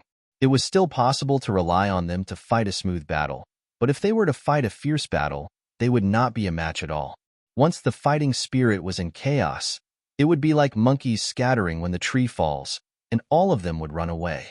When they entered the city, they met with some effective resistance. However, under the fierce attacks of Tianhu and the two cavalry regiments, they were quickly destroyed. Following this, they did not meet any decent resistance. The tens of thousands of soldiers fled if they could and surrendered if they could not. In just half a day, Linchin City had been taken over by the five-star army. After taking down Linchin City, they had opened the door to the Nanning Prefecture. As long as the five-star army continued to attack, they would be able to fight Guangdong Wang Zhu Huihua in close combat. However, Yang Chendong did not choose to do so. He had limited troops, and what he needed to do now was wait. Wait for Lu Duo's 3 cavalry regiments and the 1st Cavalry Division to return. Wait for the 100,000 foreign races to gather. If everything was prepared and there was still time, he would not mind teaching Zhu Huihua a lesson and let him know that there were some people that he could not offend. Yao Yingjun walked on the streets of the Guizhou Sea residence. As usual, he would go to the tea house to listen to music and drink tea. His life was very carefree. However, today, after he came out of the tea house, he had a look of anxiousness on his face. Speaking of which, there was only one matter. He had just received news from his intelligence team that Zhu Huichen, the Prince of Guangdong, had defected to the Southern Ming imperial court. News by telegram was always the fastest. Yao Yingjun was sure that no one in the Guizhou division knew about this. At the very least, Zhu Huihua, the self-proclaimed Prince of Little Nanming, did not know. Otherwise, the streets would not be so quiet. Yao Yingjun was sure that he was not the only one who knew about this matter. However, the main character, Zhu Huihua, should not know about it. Could it be that, when he thought about the possibility that the patrolling soldiers on the streets were related to Prince Guangdong, Zhu Huihua, perhaps he had already bribed the people around Prince Lil Nanming and was prepared for this? Was there going to be a mutiny? When he thought of the mutiny, the first thing that came to Yao Yingjun's mind was Zhu Lian's pitiful appearance. Zhu Lian, the younger sister of Zhu Huilu and Zhu Huilu, was titled Eternal Victory Princess. In the beginning, Yao Yingjun was able to infiltrate their inner circle by relying on Zhu Lian's love for him. He used this relationship to complete the mission of understanding and investigating the higher-ups of Prince Guangdong and the others. Initially, he thought that the mission wouldn't last too long. However, he didn't expect that he would stay for several years. Humans were emotional creatures. After a long time, it was inevitable that they would fall in love with each other. In particular, Zhu Lian was really good to Yao Yingjun. That was 100% trust. She appeared to resolve several crises. Over time, Yao Yingjun realized that he had fallen in love with her. After recognizing his feelings, Yao Yingjun was really scared. As an intelligence officer, the most basic rule was to learn how to act according to the situation. One shouldn't easily believe others, and shouldn't easily reveal one's true feelings. Obviously, Yao Yingjun had already violated these rules. It was because of this that he didn't report this matter. Instead, he suppressed this feeling in his heart and didn't tell anyone. Now that he knew that Zhu Huihua might want to rebel, and that Zhu Lian might also be implicated, he became even more anxious. He had to protect this girl's safety, but he couldn't reveal his own details. How could he do this? Perhaps Yao Yingjun could casually find a reason, such as going out to play. This way, he could justifiably leave the Guizhou department with Zhu Lian. But if he really did this, what would happen to Zhu Huilu? This was tantamount to openly resisting the mission. Once the higher-ups held him responsible, even if he had several heads, it wouldn't be enough to cut off. But if he didn't use this reason, did he have to reveal his identity? After thinking for a long time, Yao Yingjun felt a headache. In the end, he decided to target Ming and Duan Yuan. Not only were these two people trusted by the Prince of Lil Nanming, but they also had their own abilities.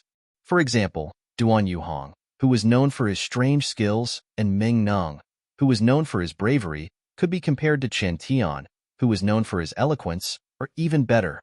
Of these two people, one was deeply trusted by Prince Guangdong and had to consult him for almost everything he did. Ming Neng was in charge of the military power of Prince Guangdong. If Zhu Huilu wanted to cause his brother to rebel, Ming Neng definitely couldn't avoid it. Looking at the extra patrolling soldiers on the street, Yao Yingjun had a feeling that General Ming Neng might have been bribed, but he still decided to give it a try. This was how intelligence agents worked. Even if there was a 1% chance, they would still try their best, even if they had to pay the price with their lives. Because of his relationship with Zhu Lian, Yao Yingjun was once a guest of Ming Neng and Duan Yuan. He didn't need to make an appointment to see them. He just walked in. As someone who had been to the general's residence more than once, Yao Yingjun's intuition told him that there was something wrong with this place. Before he joined the intelligence agency, he had undergone special physical training. Although Yao Yingjun's skills weren't as good as Long Feng's, he was still much stronger than ordinary people. His eyesight was also better than ordinary people. The moment he entered the general's residence, he could feel the shadows in the dark. There were countless pairs of eyes staring at him. Yao Yingjun didn't look around. He acted as if he didn't notice anything. The moment he entered the general's residence, he shouted that he wanted to see General Ming Neng and that he wanted to have a good fight with him. Naturally, his shouts attracted the attention of many people in the residence. Go! Tell him that I'm patrolling the barracks and am not in the residence. In a dark corner of the courtyard, General Ming Neng's face revealed a hint of displeasure when he saw Yao Yingjun come uninvited. The housekeeper received the order and hurriedly went out to welcome Yao Yingjun. He used the excuse that the general was not in the residence and had gone to the barracks to persuade Yao Yingjun to leave. Soon, the housekeeper returned to Ming Neng's side and asked softly, "General, could he have sensed something?" He's just a gigolo. In the future, he won't even have the ability to be the head of the household. How could he have sensed something? All right, let's hurry up and prepare. We'll take action tomorrow night. Ming Neng sneered. It was obvious that Yao Yingjun's usual disguise was effective. He was not treated like a piece of cake and reduced the possibility of being suspected. After leaving the general's residence, Yao Yingjun's unruly appearance was completely hidden. After hesitating for a moment, he headed straight for the Duan residence. Compared to the Duan residence in the past, Yao Yingjun saw that there were many more strangers in the surrounding alleys and streets. With his identity as a spy, he quickly noticed that something was different. If he guessed correctly, this place was being watched. It was very likely that it was Ming Neng's doing. He had already shown his face at the general's residence once and was almost forced to stay there. If he took the risk to appear at the Duan residence again, he was afraid that it would really arouse suspicion. For safety reasons, he didn't enter the Duan residence. Instead, he returned to the tea house. Since he couldn't get through to the higher-ups, he might as well start from the bottom. That was to spread rumors of Zhu Huitu's rebellion. As for how effective it would be, he wasn't sure. But other than that, what else could he do? Although he seemed to have a good relationship with some people because of his relationship with Zhu Lian, when it came to big matters, who would treat him like a piece of cake? When he left the tea house, Yao Yingjun's footsteps were clearly faster. He didn't know what Ming Neng would do in the face of the rumors that would spread throughout the city. He didn't want to gamble, so the best thing to do was to bring Zhu Lian to a safe place to hide. 2 hours after Yao Yingjun left the tea house, the streets of Guizhou province began to spread rumors that Zhu Huitu, the Prince of Guangdong, had sided with the southern Ming dynasty and was about to rebel. With the intelligence department spies, the news quickly spread through the streets and alleys. It also spread to the general's residence and the prince of Little Nanming's residence. Who is it? Who leaked the news? Ming said angrily after hearing the news. He had already made plans for the rebellion tomorrow night. Who would have thought that the news would be leaked? It seemed that everything had to change. General, the king has ordered you to make a trip to the prince's residence. Just as Ming called the housekeeper over to discuss countermeasures, a servant reported that the prince of Little Nanming wanted to see him. General, you should bring more people with you, the housekeeper said worriedly. Of course. I wanted to do this secretly. Since it's like this, I might as well make it public. I'll go see the king now. You guys follow the plan and attack the other officials. Ming wouldn't wait for death. Since he had promised Zhu Huitu to rebel with him, he couldn't go back on his word. Ming made his move. Everything had been prepared long ago. The only difference was that one would take action tomorrow night, while the other would take action earlier. Because Ming's actions were fast enough, the prince of Little Nanming, Zhu Huitu, was still caught by the rebels despite being prepared for it. It wasn't just Zhu Huitu. His other brother, the prince of Yangzhong, Duan Yuhong, and the others were also caught. The only one who was surprised was Princess Yongsheng. When a large group of soldiers entered the princess residence, they found out that she wasn't there. She had gone out with Yao Jun to play chase. A group of soldiers immediately went out of the city to chase. However, since Yao Jun was prepared, how could he be caught? Not to mention, he didn't even leave the city. Instead, he took Julien to a safe place to hide. Other than Julien and a few lucky officials and generals who weren't in the city, most people were controlled by Ming. At this point, it was announced that they had changed positions and returned to the southern Ming court. Chapter 1064. The forces of the Little Nanming king, who was once viewed as a great enemy by the southern Ming dynasty, had collapsed just like that. Everything happened so quickly that it shocked many people. Yang Chendong used the advantage of the radio station to receive this news before anyone else. However, he only sighed. It was hard to guard against a thief in one's own home. After that, he no longer cared about it and began to focus on the negotiations in front of him. He had to pay attention to it. For this negotiation, the southern Ming dynasty had actually sent the crown prince's tutor and minister of war Kuang Yi to Linchin City.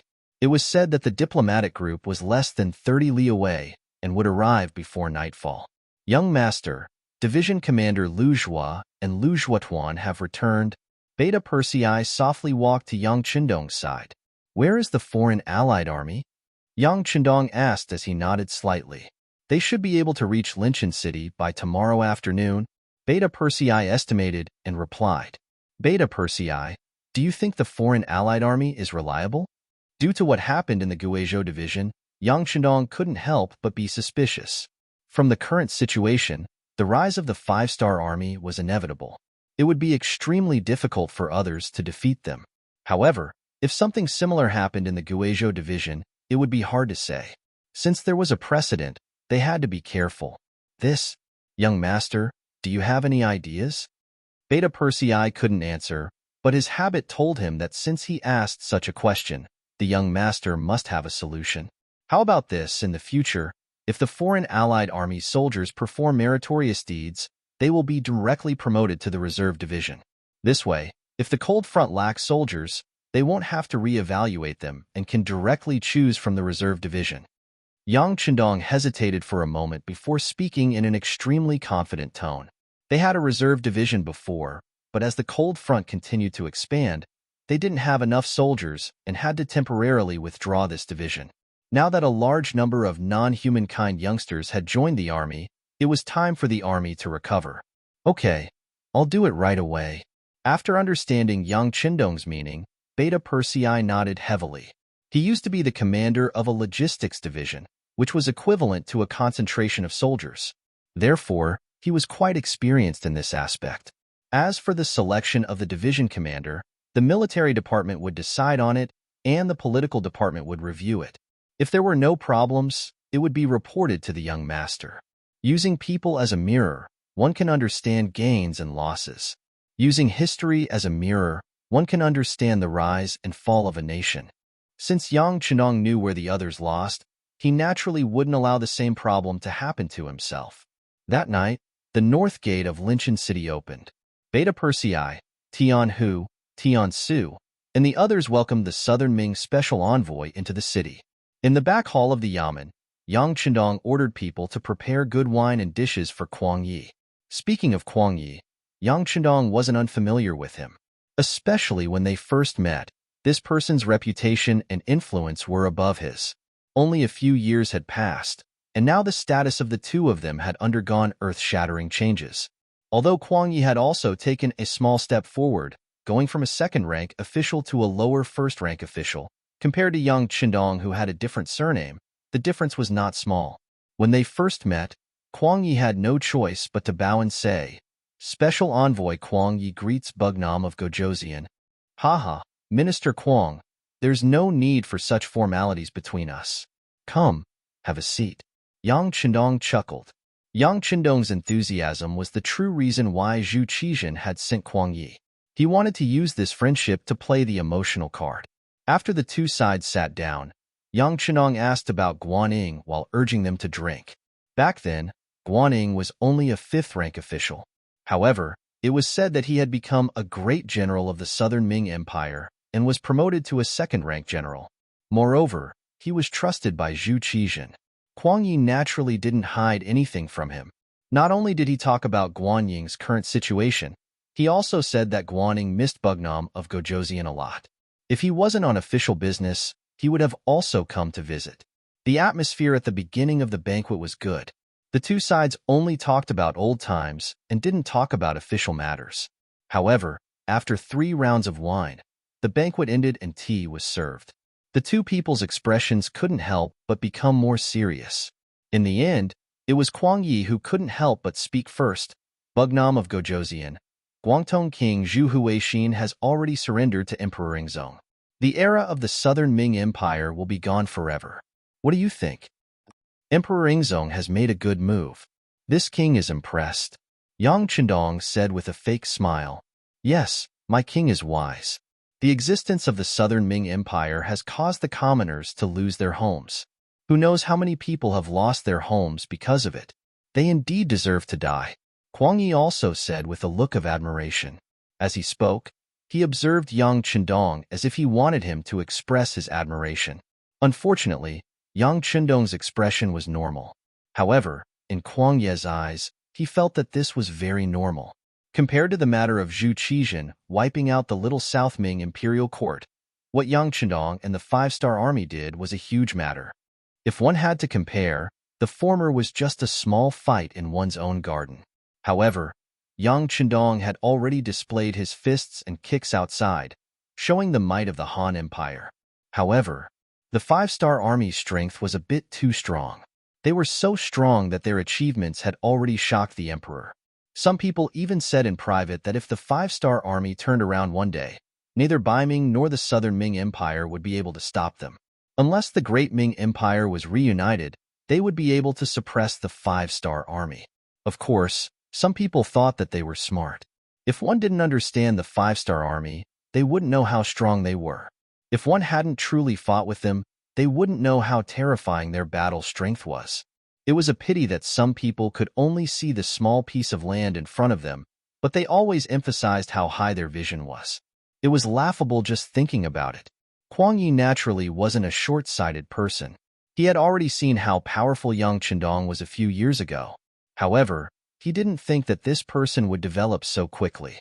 He had already taken over almost half of the Great Ming Empire's territory outside of the Great Ming Empire.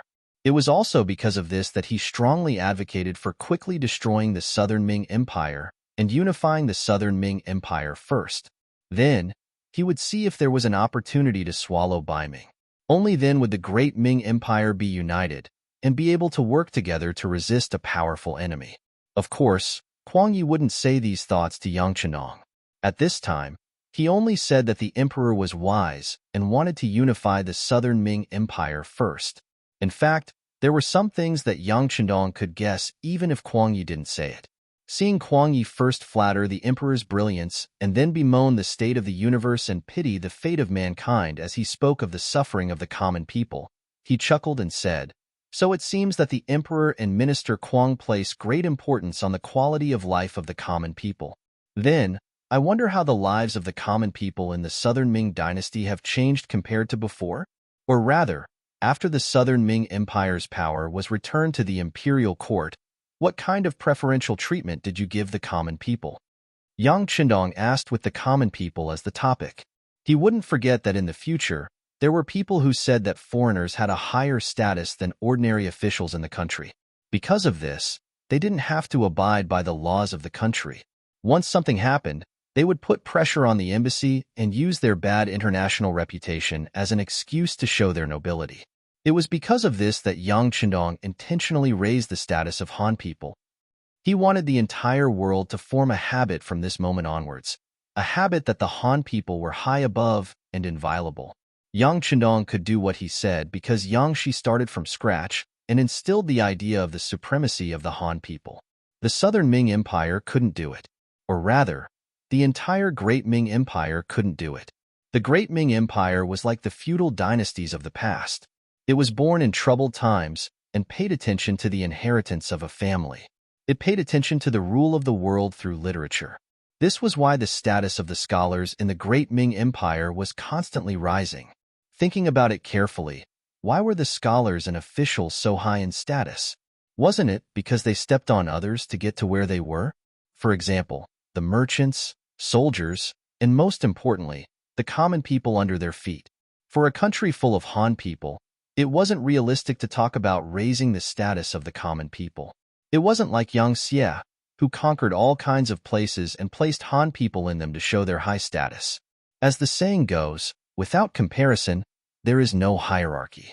Thus, even if the southern Ming Empire was thinking for the common people, it couldn't be raised like the Han people in Yang Xie. Not to mention, the southern Ming Empire's attitude towards the common people, especially those at the lowest level, had always been indifferent. How could they raise their status and treatment like Yang Qindong said? Kuang Ye's face turned red at Yang Qindong's question. He slowly lowered his head and said, "The common people are the people under the emperor's rule. Of course, we have to treat them better." He. The two words represented Yang Qindong's current mood. Fortunately, he knew that with the southern Ming Empire's current situation, it was impossible for them to treat the common people better. He simply didn't care about this question and changed his tone. This time, Zhu Huichun was willing to surrender to you. What benefits did he give you? Normally, this was a private matter of the southern Ming Empire, so it wasn't good for others to question it. However, Kuang Yi knew that with Yang Qindong's power, if he wanted to know the inside story, even if he didn't say it himself, he would be able to find out from others. Most importantly, this matter was going to be revealed to the world soon, so it was impossible to hide it. Thus, he directly said, "The emperor made Zhu Huichun the prince of the 3 provinces. He will be in charge of the military of Yunnan, Guangxi, and Guizhou." The prince of the 3 provinces. After Yang Qindong heard this, he nodded and said, "Only in charge of military affairs, not local government, right?" Chapter 1065. Kuang Yi didn't expect Yang Qindong to be so smart and be able to see the crux of the problem at a glance. He nodded. "Bugnam of Gujozian is right. He only has military power and no financial power. Once he offends the emperor and cuts off his provisions, I'm afraid it will be difficult for him to command any army." What a wishful thinking. Yang Qindong exposed Zhu Qizhan's thoughts while chatting. Kuang Ye's face turned red again. Yang Qindong was speaking the truth. This time, Zhu Huihua was indeed deceived by Zhu Qizhan. Not explaining was equivalent to admitting it. Yang Qindong couldn't help but ask with interest, "This explanation isn't very clever. If this prince can see it, others can also see it. Does the king of the 3 provinces not have any objections?" "Yes, but His Majesty allowed him to trade with the kingdom of Bonga.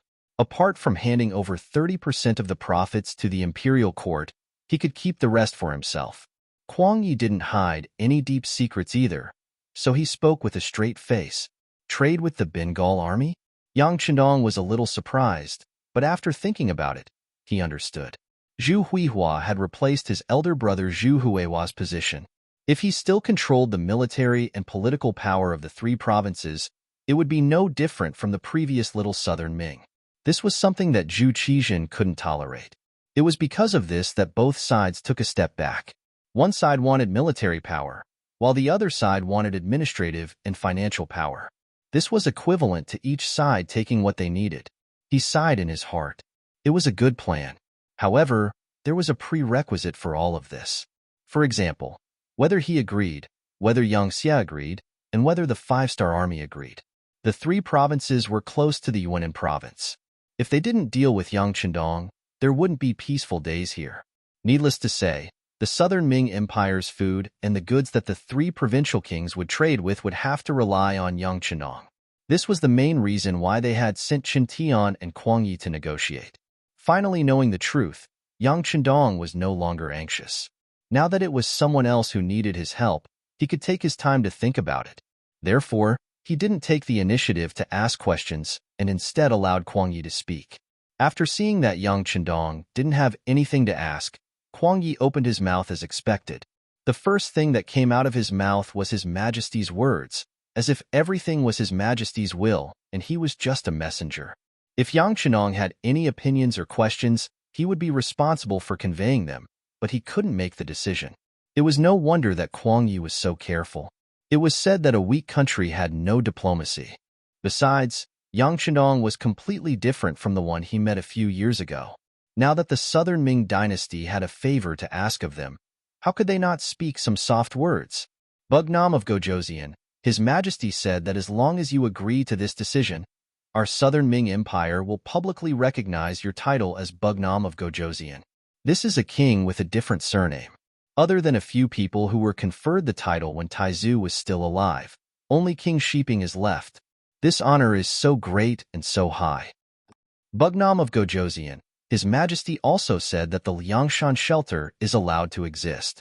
As long as you don't steal or rob, and the people can enter the shelter, we will turn a blind eye and pretend that we didn't see anything. Bugnam of Gojoseon, His Majesty also said, next, Kuang Yi represented Zhu Qizhen of the Ying sect and made promises again and again.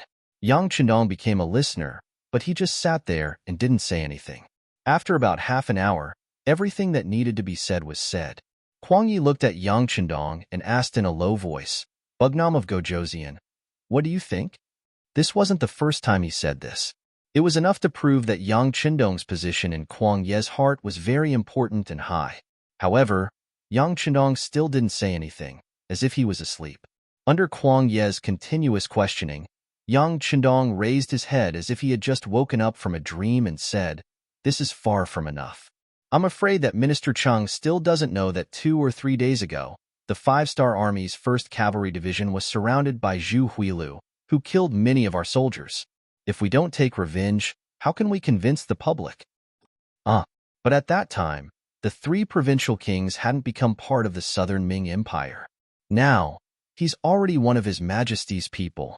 Kuang Yi wanted to explain more, but Yang Chendong said, yes, it's because I know that he's now one of the southern Ming Empire's people that I didn't do anything to them. I just wanted to see what Minister Chung would say. Now it seems that your sincerity is far from enough. Not enough? Kuang Yi understood the meaning behind his words.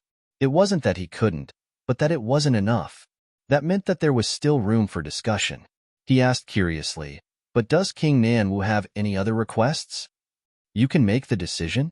No, I can pass on King Nanwu's request to His Majesty. At the same time, I will do my best to help. Kuang Yi didn't dare to say too much. All right, since Minister Chung is so sincere, this prince might as well say a few things. Yang Chendong knew that the time was right. It was time for him to speak. He immediately mentioned that he was interested in the southern Ming Empire's silk, tea leaves, and porcelain. He was interested in some masters and wanted to hire them to work in Crimson City at a high price. At the same time, he wanted to buy a certain percentage of the goods at cost price and then sell them to merchants from other countries under the name of Crimson City. It was said that Suhong's silk was of the best quality. Crimson City also spent some effort to imitate it, but unfortunately, the results weren't very good despite investing a lot of manpower and resources. For this, City Lord Yu Qian had represented the local factories to ask Yang Chendong more than once if they could bring in some talents to Crimson City. For this matter, the intelligence department had also tried, but the skilled workers were all restricted by the local masters. That place wasn't Yang Xie's territory, so it was very difficult to get all these people away without anyone noticing. This was a perfect opportunity to bring in talents while also dealing a blow to the Southern Ming Empire. Once the Southern Ming Empire lost the advantage of silk, porcelain, and tea leaves, Yang Xie would have a better chance of winning against the Southern Ming Empire. This matter needs to be reported to His Majesty before he can make a decision. Kuang Yi didn't immediately agree. Instead, he said that he needed to report it first. Yang Chendong could understand that Kuang Yi couldn't make a decision on such a big matter. Thus, he nodded in tacit agreement. Then, he raised a second request, which was to ask for people. This time, Zhu Huiyun attacked the shelter without any reason. Not only did thousands of soldiers die, but 40,000 civilians also ran away. This matter had to be mentioned. Thus, not only did the Southern Ming Empire have to admit it, they also had to compensate the 40,000 people. After hearing this, Kuang Yi frowned and said, "Okay, this old man will also report this matter to His Majesty." He didn't expect Ding Zong to agree at all, but Yang Chendong still said it. He just wanted to give him a heads up. After all, Zhu Qijin used to be great Ming Zong. Even if he agreed in his heart, he wouldn't say it out loud. After knowing this, Yang Chendong didn't place his hopes on the Southern Ming Empire. Instead, he placed it on Zhu Huiyun. Some things couldn't be handled by a county official. Yang Chendong then found the detained Chen Tian. Different from Kuang Yi, he maintained a serious gaze. He even called a few teachers in front of Kuang Yi and ordered them to prepare for battle. They were to leave Linshan City and head north at any time. Chen Tian didn't hide any of this from him. After the teachers left the hall, he naturally yelled, "King Ninwu, what are you doing? Must you become enemies with our King Guangtong?" Wrong. If it wasn't for this king becoming enemies with you, it was you who became enemies with us first. Yang Chendong turned around and angrily rebuked Chen Tian. "Yes, we sent troops to attack your shelter first, but we didn't gain anything. Furthermore, even if we did something wrong, we can make up for it. Didn't I come this time to listen to your requests and conditions? What's the meaning of sending troops without talking about anything?" Chen Tian yelled. It could be seen that he was truly anxious this time. It could be seen that not only him, but even his master, King Guangtong, didn't want to become enemies with the 5-star army again. Previously, Zhu Huiyun attacked the 5-star army because he wanted to use this method to show everyone his strength. Now, he had suffered losses against the 5-star army. He had even almost destroyed one of the enemy's cavalry divisions. However, to be able to make the 5-star army suffer losses like this was not something an ordinary person could do. Just from this point alone, Zhu Huiyun's goal had been achieved. He had also successfully received the Southern Ming Empire's amnesty. Since all of his goals had been achieved, there was naturally no need to continue fighting. If he won, no one would say anything, but if he lost, he would only feel bad. Zhu Huiyun knew this, so he sent the most eloquent person, Chen Tian, over. He only had one request, which was for the 5-star army to stop fighting. As for whether the other party would raise any requests or conditions, as long as they weren't too excessive, he would agree. After all, he wanted to step on the 5-star army to climb up. "You said that we can talk. All right, then I'll give you a chance to talk. If you can't satisfy me, then there won't be a chance to talk." Yang Chenong spoke as if there was only one chance, and he wanted them to grasp it seriously. The 5 divisions and close to 100,000 soldiers finally arrived at Linshan City. At this point, Yang Chendong had over 100,000 soldiers. He indeed had the qualifications to cause a ruckus in the Southern Ming Empire's territory. However, these 100,000 soldiers didn't take a step forward, nor did they have any intentions of attacking.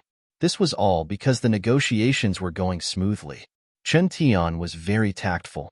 He clearly agreed to all of Yang Chendong's requests. However, this matter was very important, so he had to report it to Zhu Huiyun. Chapter 1066. Kuang Yi and Chen Tian both stayed in Linshan City. Only their trusted aides left the city to inform the higher-ups of Yang Chendong's request. Linshan City regained its usual peace. A few days later, News of the little southern Ming prince and Yangzhong prince being captured in the Guizhou division was spread. At this point, the little southern Ming army was disbanded. Under the leadership of General Ming, their army joined the 3rd Province Prince Zhu Huizhou's army. Ming brought over 300,000 troops. Adding on Zhu Huizhou's original army, even without the 100,000 from the Bangladesh army, he still had 500,000 troops. Young master, this. After Beta Persei received the news, he looked worriedly at young Chandong. What are you afraid of?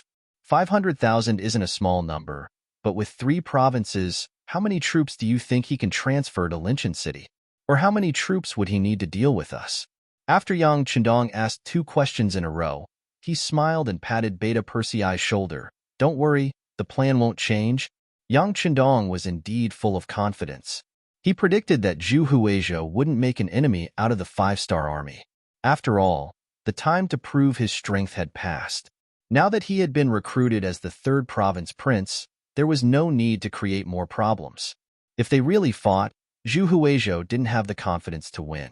Not to mention, there was one more thing that he didn't mention. Yao Yingjun had taken Julian and escaped from the Guizhou department. Not only that, they had also created an army of 50,000 people and were currently fighting for territory in the 3 provinces.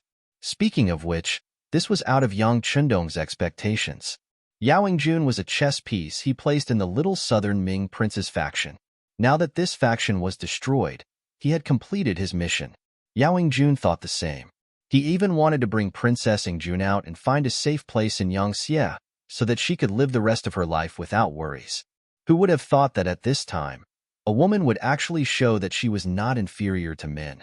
After learning that her 2nd brother had betrayed her and her eldest brother and 3rd brother had been captured, she actually took up the responsibility. Moreover, she really allowed him to persuade some of the small South Ming soldiers outside of the Guizhou division to rebuild the mountain.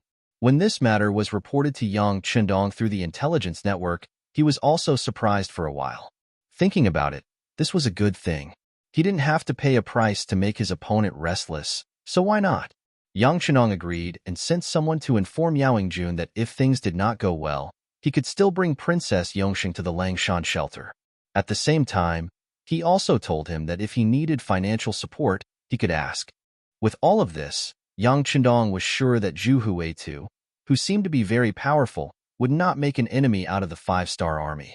Things developed as he expected. When the people sent by Chen Tian met with the 3 provincial kings and told them about Yang Chandong's request, the 3 provincial kings who tried to assassinate his brother quickly agreed to all of the conditions. Zhu Huizhou agreed to Yang Chandong's request and recognized the legitimacy of the shelter.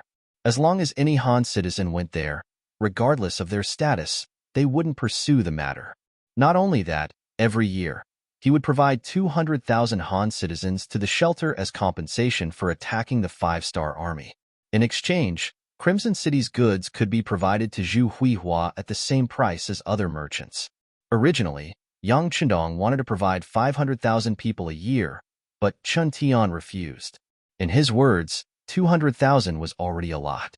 At most, the 3 provinces wouldn't have enough Han citizens, and they could just grab some from the nearby southern Ming province.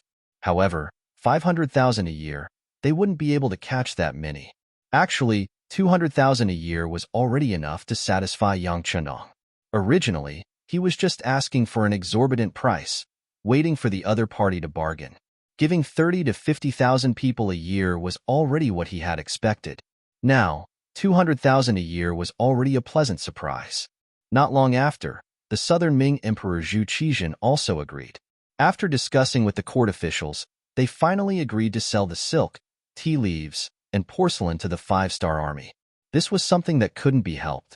Many areas in the south of the southern Ming Empire had already been occupied by the 5-star army.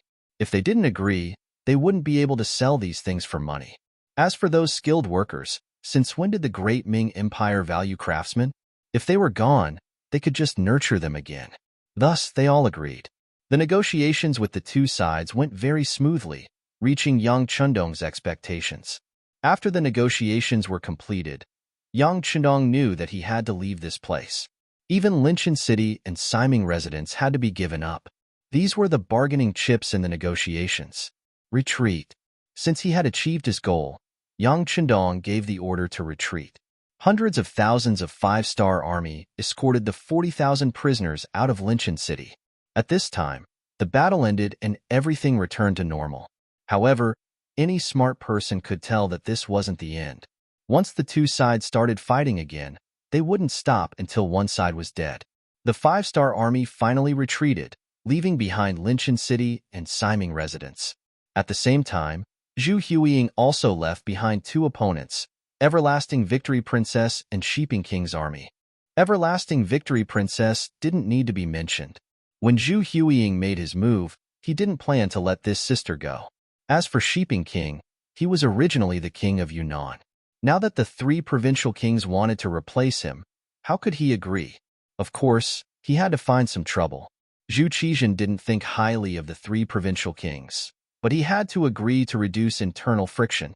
Now that Sheeping King was willing to fight with Zhu Huiying, he was happy to see it happen.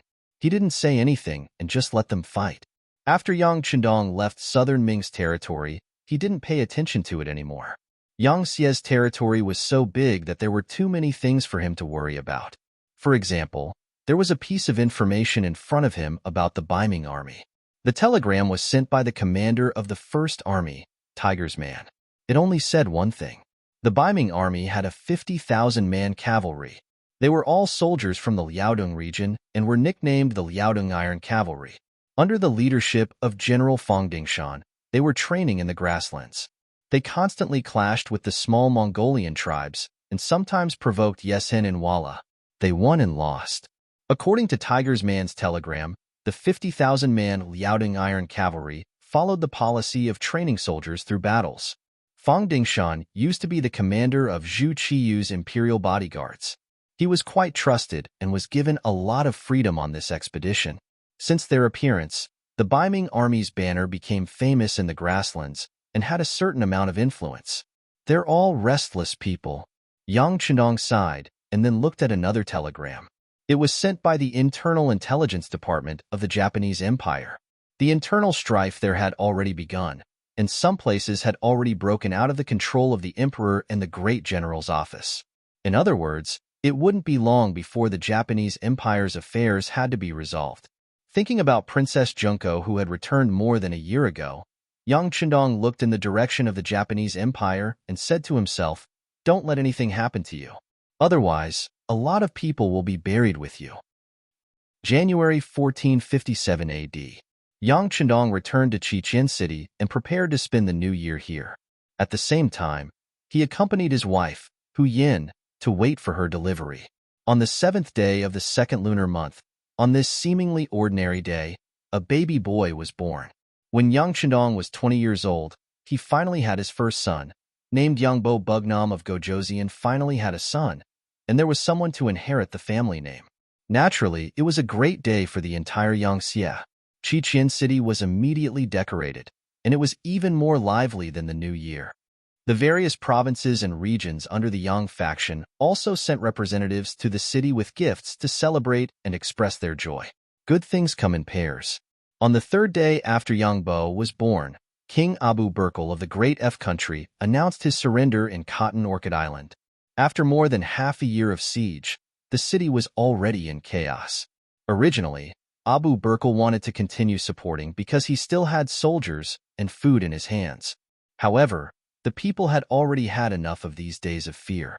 Under the instigation of the intelligence department in the city, they rushed into the city and surrounded the palace. The power of the people was great, especially when it came to their own safety. Often, they could exert unimaginable power. Facing the flood of people, the soldiers of the Great F country did not stop them.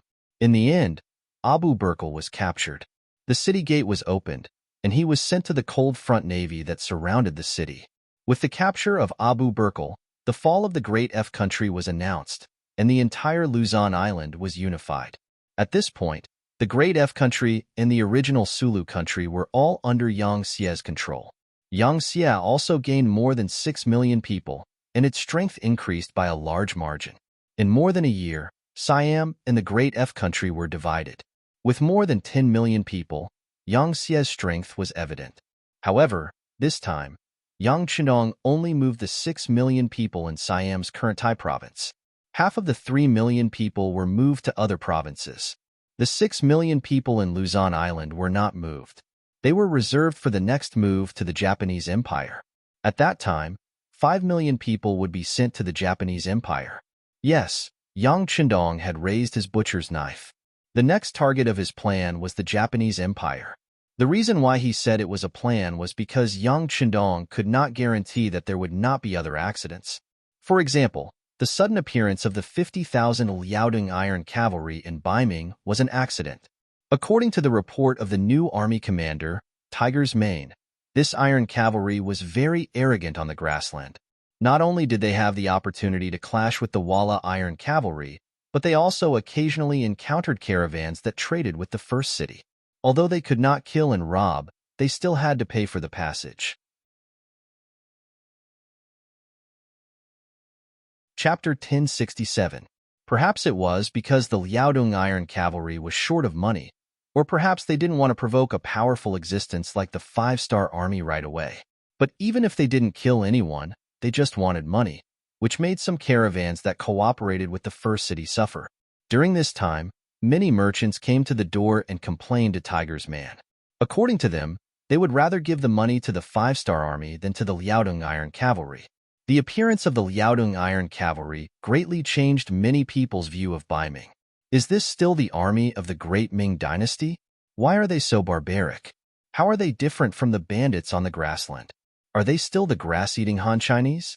Previously, there was the 5-star army, and now there was Ming's Liaodong Iron Cavalry. What changed them? For this matter, Tiger's Man sent a telegram to Yang Chendong more than once, asking if he wanted to attack them.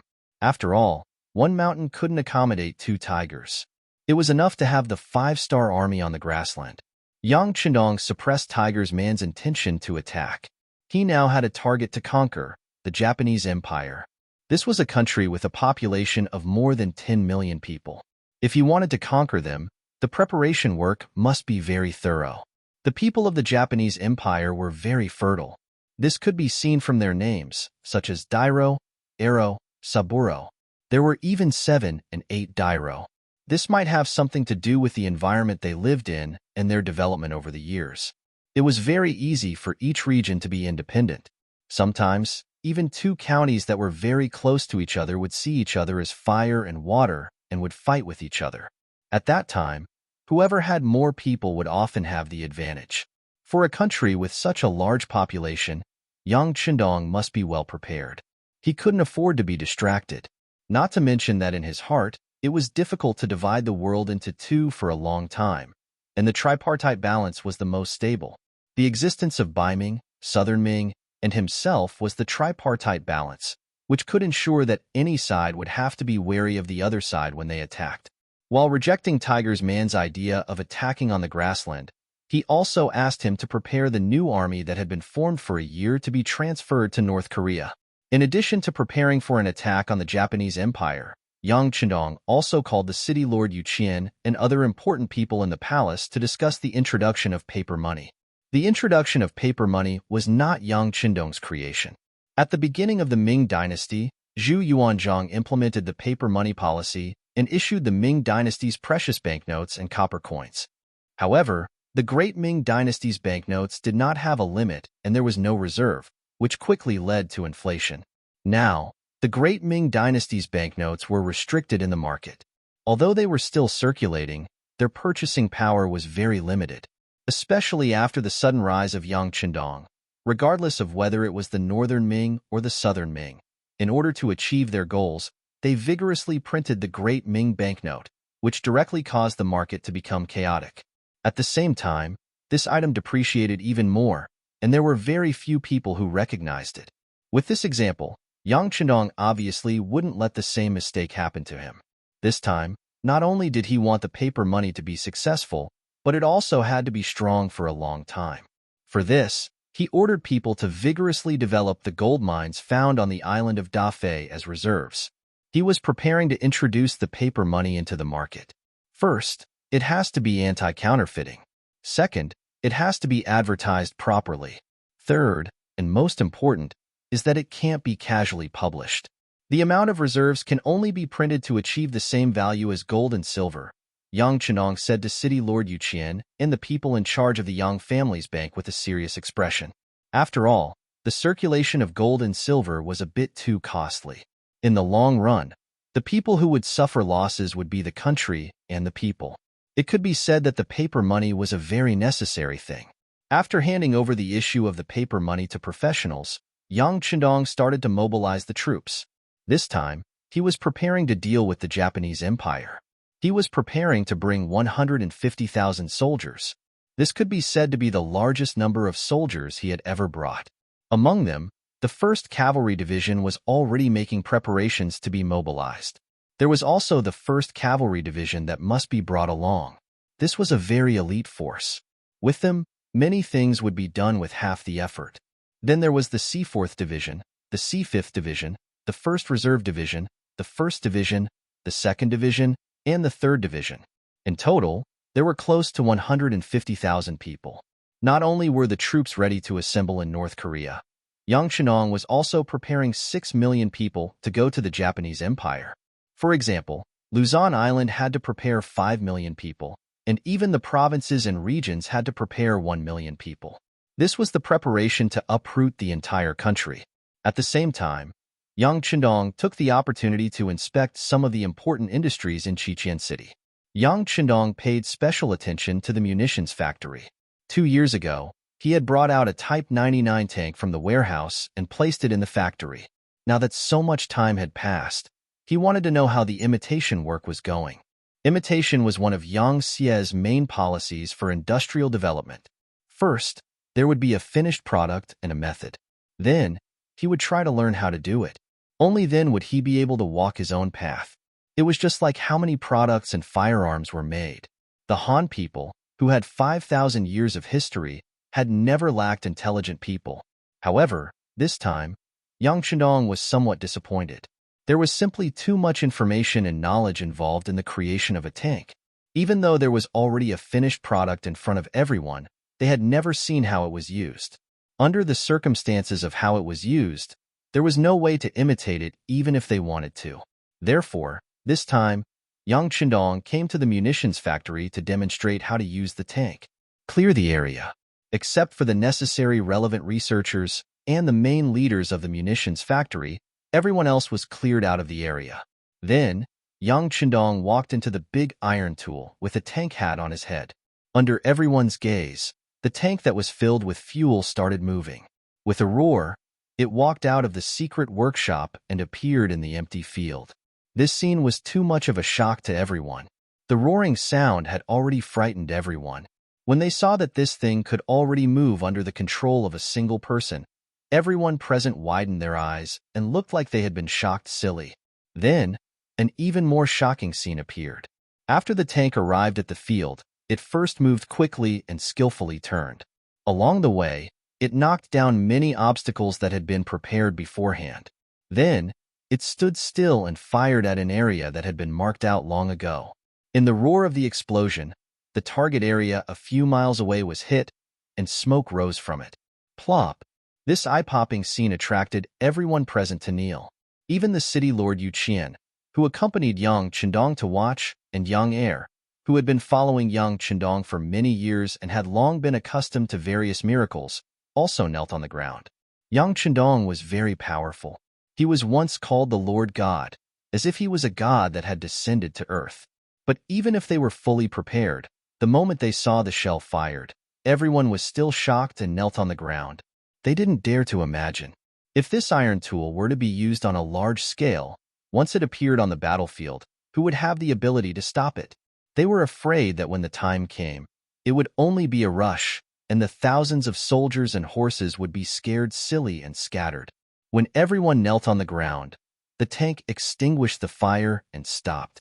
Yang Chendong, with a tank hat on his head, got out of the cockpit. His appearance here attracted loud shouts that shook the heavens and the earth. If one listened carefully, they would hear the 3 lords of God talking non-stop. Well, this thing is somewhat magical, but it's more of a function of technology. So, you choose 2 people, and I'll teach them how to drive and operate it.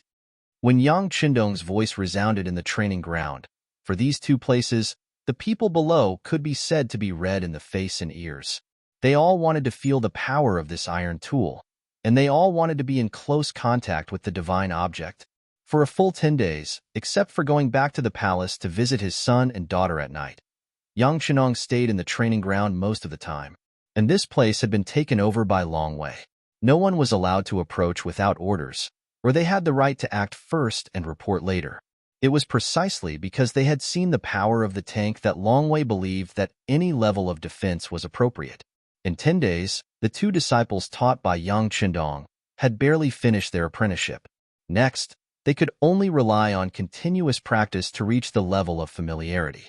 After that, Yang Chendong left the training ground and returned to the palace. There was news from the Japanese Empire that internal strife had begun, and now it was already April 1457.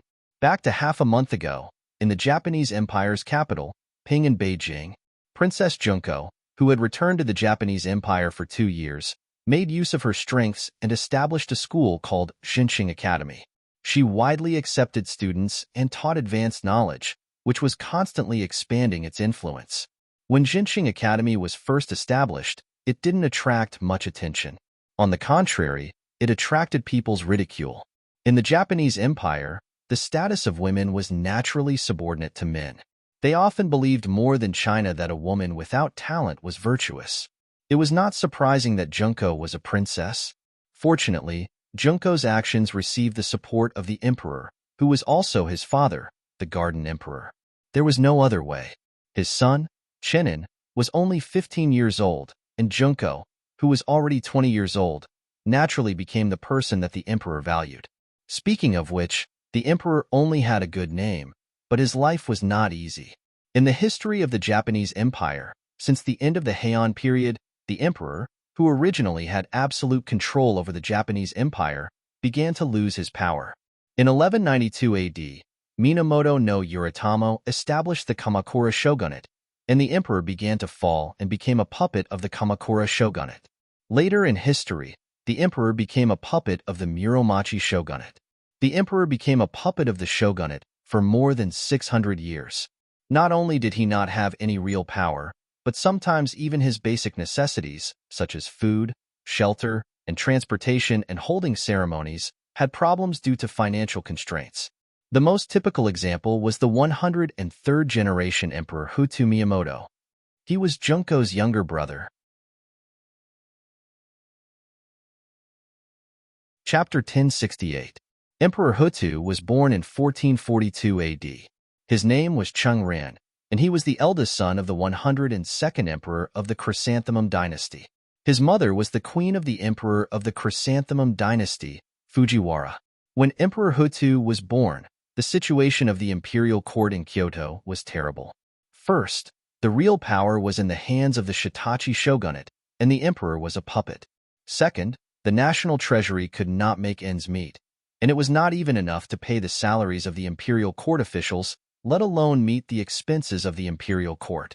Therefore, even though Emperor Hutu was born in the imperial court, he sometimes did not even have enough food and clothing. Even the wedding ceremony of marrying Princess Tingtian was held hastily. In history, the emperor of the Chrysanthemum dynasty abdicated and became the supreme emperor. The 22-year-old Emperor Hutu inherited the throne and became the 103rd emperor of the Chrysanthemum dynasty. Princess Tingtian then became the empress.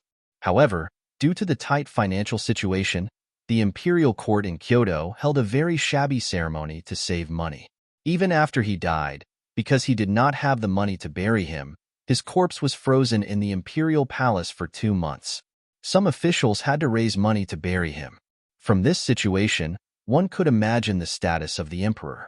This was the main reason why they were willing to spend a lot of money to buy the cannons from the 5-star army. It was because the military and political power was controlled by General Ashikaga Yoshimasa. If he did not die, the imperial family would never be able to rise up. However, Ashikaga Yoshimasa's whereabouts were uncertain. No one knew when he went in and out of the general's house. The emperor only bought 1 cannon and 2 bullets from the 5-star army, so he did not dare to take the risk. Since his daughter was willing to come out and do something, the emperor would definitely support her. It was this Zhenxing Academy that no one thought highly of. After 2 years of development, they could not recruit any students, but now, there were people who were willing to take the initiative to learn. They could not satisfy the 50 students they taught at one time, which attracted the attention of other forces. General Ashikaga Yoshimasa was one of them. First, he sent people to catch the former student. After some investigation, he found that the former student was extraordinarily talented. However, he was just the most ordinary student in the first batch of students in Zhenxing Academy, but he had such a great change, which attracted the attention of the general. Since she is capable, beautiful, and a princess, then let's marry her, General Ashikaga Yoshimasa said to his subordinates. Soon, the news that the general wanted to marry Princess Junko spread among the higher-ups. Some abilities should be used. This was the attitude of the strong to the weak. Maybe he wanted Junko to work for him. Maybe he just wanted to marry Junko and throw her at home as a concubine and live a peaceful life. But no matter what the result was, the emperor's power of the emperor. Of course, Junko wouldn't agree to it. She went to the emperor and expressed her determination that she would rather die. How could the emperor did not know his daughters? But what could he? Him? He didn't have much military power, and he didn't have any political partners. He couldn't win. Just when the emperor was at his wits' end and Junko was about to commit suicide, a savior appeared. Oda Nagamasa was a powerful general in the capital of Ping-an. He was also the only collaborator that the emperor had managed to rope in over the years. He proposed that he could agree to the Supreme General's request, but before the wedding, he wanted to meet the Supreme General to discuss some details. The location of the meeting was set at the Supreme General's mansion. The military system of the Japanese Empire was divided from the bottom to the top. It was divided into soldiers, infantry captains, in charge of 100 people, infantry captains, in charge of 500 people, elders, in charge of 1,000 people, generals, in charge of 2,000 people, magistrates, in charge of 10,000 people, chiefs, in charge of 20,000 people, daimyo, in charge of 50,000 people, generals, in charge of 60,000 to 80,000 people, generals, in charge of 60,000 to 80,000 people, and the emperor at the top. Oda Nagamasa was one of the generals with real power under General Ashikaga Yoshimasa. He had more than 70,000 soldiers. He came up with this idea to kill the general and replace him. Before, he couldn't find a chance to attack Ashikaga Yoshimasa. Why not use this opportunity to trick him into coming to the general's mansion and then kill him in one fell swoop? In this way, Oda Nagamasa could replace him, and the emperor's power could be restored to a certain extent. This idea was quickly supported by the emperor and Princess Junko. This was their reply to the great general, and the great general agreed without hesitation. There had been news about the imperial family purchasing a cannon from the Five Stars Palace. But after so many years, there was no news about it, and it gradually faded away. Even General Ashikaga Yoshimasa thought it was fake news. It was precisely because of this that the general politely agreed. He thought that the royal family wanted to save face, so he would give them face. In the future, when Junko became his woman, wouldn't he be able to bully her however he wanted? With a good start, the plan was carried out smoothly. The day before the agreed meeting, the Type 59-130mm cannon that he had spent 10 million taels of silver to buy finally took off its disguise after being covered in dust for many years. Furthermore, the only 2 cannonballs were also taken out. In order to ensure that nothing would go wrong, after the first shot was fired, the second shot had to be promptly followed up. The 5-star army had already adjusted the target, and the target was the general's mansion. No one dared to touch it in these years, and now it was finally the time to use it. This matter made the emperor, Junko, and Oda Nagamasa become very excited. After a long night of waiting, dawn finally came. When the time of the meeting was getting closer and closer, the emperor and the others held their breath. They were about to witness a miracle, a scene that changed history. At 9:00 in the morning, the 2 sides agreed to meet at the general's mansion. The shell was put into the Type 59-130mm cannon, and then a deafening sound was heard. The shell arc across the sky went straight into the general's mansion, causing a shocking feeling like an earthquake. It hit. The soldiers of the Japanese Empire, who fired the cannon, shouted excitedly. Isn't there still one more shell? Fire it again. General Oda Nagamasa said excitedly. He was afraid that Ashikaga Yoshimasa wouldn't die. He didn't believe that the general wouldn't die after firing 2 shells. Under the attack of the 2 powerful cannons, the entire general's mansion was covered. Even if the area of the mansion was not small, more than 70% of the area was killed. Especially the main building was destroyed. As long as Ashikaga Yoshimasa stayed in the general's mansion, his fate was almost set in stone. In the imperial palace, you could even see the fire and smoke coming from the general's mansion. This scene made the emperor, Junko, and Oda Nagamasa very excited. They were shocked by the power of the cannons, and they were also excited that the situation in the Japanese Empire would soon change. The situation had indeed changed, but the General Ashikaga Yoshimasa didn't die. It wasn't because he was smart enough to see through everything. The problem lay with Oda Nagamasa. His most trusted deputy, Kayome Sakuki, suddenly betrayed him and told the Supreme Shogun about the plan. At the last moment, they escaped from the mansion and avoided a fatal disaster. When Oda Nagamasa heard the news, he saw the general's army outside the imperial palace. Fortunately, in order to celebrate the victory and successfully seize military power, Oda Nagamasa had transferred tens of thousands of his own soldiers to guard the palace. Now, they were finally put to good use. Hold on, hold on. At the same time, Oda Nagamasa was also preparing to break out of the imperial palace. In his view, even if Ashikaga Yoshimasa didn't die, Ping and Beijing wasn't a place where he could live for a long time. As for whether he needed to take the emperor and his family with him when he left, don't be ridiculous. It was already difficult to protect himself. Who would think about other things? Oda Nagamasa wanted to escape. Once he left, it could be imagined that the Supreme General's anger would definitely be vented on the emperor. If that was the case, although they might not die, it would be far worse and more painful than death. So, leaving the imperial palace was a must. General Oda, please take us with you. The emperor didn't care about his face and lowered his noble head. Yes, Oda Nagamasa wanted to refuse. But Princess Junko said, General, I have a very good relationship with the leader of the 5-star army. As long as you can take us away, I will send someone to contact them and ask for their support to deal with Ashikaga Yoshimasa. By the way, the leader is my teacher. As if she was afraid that Oda Nagamasa would refuse, Junko added a master and apprentice as a bargaining chip. Everyone in the Japanese Empire knew that the Han people attached great importance to the relationship between master and apprentice. This sentence made Oda Nagamasa, who was about to refuse, change his attitude. He could indeed escape and even take the emperor's family with him. However, if he did so, he would only draw the great general's anger onto himself.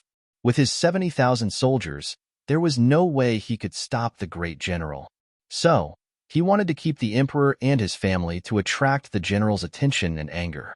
But at the same time, he knew even more clearly that even if he managed to escape this time, it would be impossible for him to regain his power. It was even very likely that he would become an existence that everyone wanted to kill. He had no idea how long he could last. But now it was completely different. If he could get the help of the 5-star army, the situation would be reversed. If you don't believe it, just look at the power of the 2 cannons. Oda Nagamasa's eyes rolled for a moment. He originally wanted to say sorry, but now he said, yes, the emperor's safety is more important than anything else. I will take you away. Chapter 1069. Later, when the great general's soldiers entered the palace, they had already disappeared. Only the 59 to 130 mm cannon that was still a little warm could be seen at the back of the palace. Take care of this thing. This is the evidence that the 5-star army wants to persecute this great general. I will go back and ask them for an explanation. Great General Ashikaga Yoshimasa's face flashed with anger. There were often ships of the 5-star army near the Wa Island. Usually, they also exchanged business, so their relationship was quite good. But this time, they wanted to use other people's hands to take his life. This was something he couldn't tolerate. He decided to take advantage of this matter and blackmail the 5-star army. It was clear that the navy of the Japanese Empire also had some strength. Ashikaga Yoshimasa was obviously too arrogant, He thought that the five-star army would be afraid of him. But he didn't know that at this moment, the five-star army was mobilizing. The source of all the information came from the head of the security bureau in the Japanese Empire. He said that a civil war was imminent and that they should be prepared. Before the new year, Yang Chenong received the information that the internal relations of the Japanese Empire were tense, and some places had already had internal strife. Since then, he had been making all kinds of preparations. Yang Xie's powerful machine began to move. The soldiers, provisions, and people who wanted to migrate were all moving.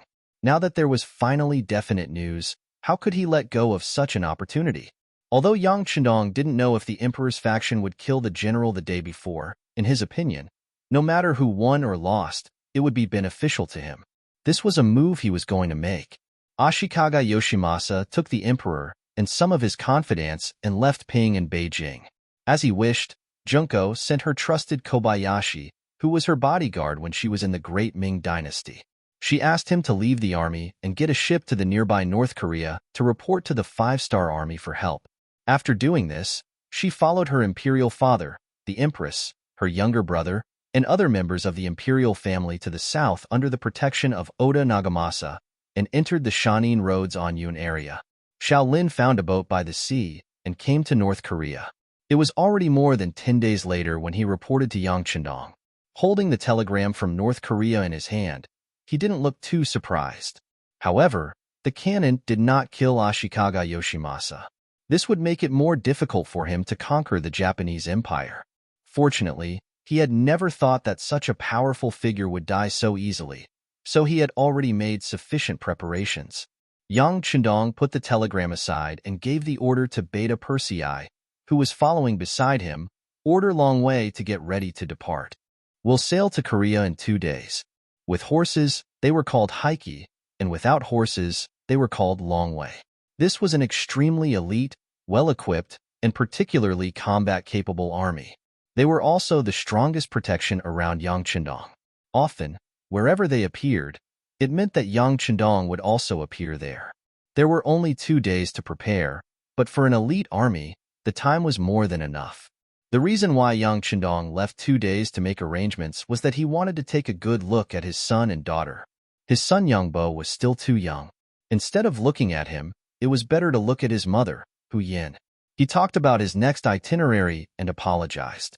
As the first madam and Yang Chendong's legal wife, Hu Yin was originally a kind and virtuous woman.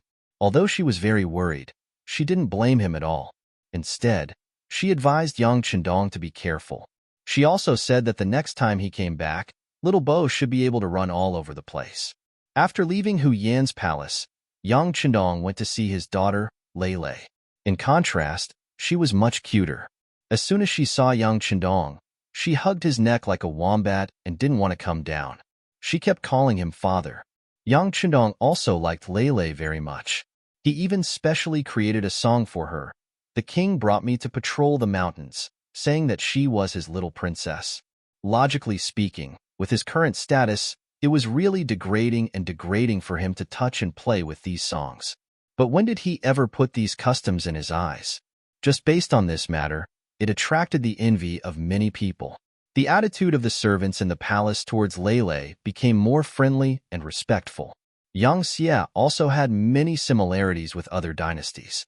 For example, the people below were also very understanding. Whoever was favored would be more popular. Fortunately, Yang Chendong also treated the other madams very well. At least, he did his best to treat them equally. In addition, Hu Yin, as the legal wife of the princess consort, had no intention of suppressing any of her younger sisters. This allowed the palace to appear to be harmonious. Even if there were some disputes, no one would show it on the surface. Whether the backyard was stable or not was directly related to the situation on the front line. Seeing that the backyard was fine, 2 days later, Yang Chendong took the last 1,000 Long Wei to leave on the transport ship and went straight to North Korea. At this time, the Japanese Empire had already started a war, especially in the Anyun area. The army sent by the great general Ashikaga Yoshimasa had already fought with Oda Nagamasa's army. Ashikaga Yoshimasa's reason was dignified. He said that someone had kidnapped the royal family, and he came to rescue them. Oda Nagamasa was also not incompetent. He held the emperor hostage and ordered his vassals. He said that someone wanted to rebel, and he was protecting the emperor. He also asked others to do the same as him, to make their own efforts and contributions to protect the royal family and the emperor. Everyone said that they were right, and everyone said that they were righteous. The two groups of people fought together. The other forces of the Japanese Empire that received the news didn't intervene. If they rashly acted without seeing the result, it was very likely that they would become cannon fodder. No one who could become the leader of a force was a fool. When Yang Chendong arrived in North Korea nearly 20 days later, the situation in the Japanese Empire was already very critical.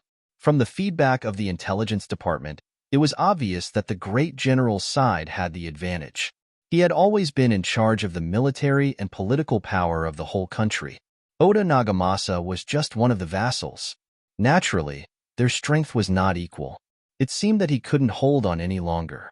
The governor of North Korea province, Zhang Yi, had already done the logistics work for the army. Some of the people who came here first were also properly settled by him.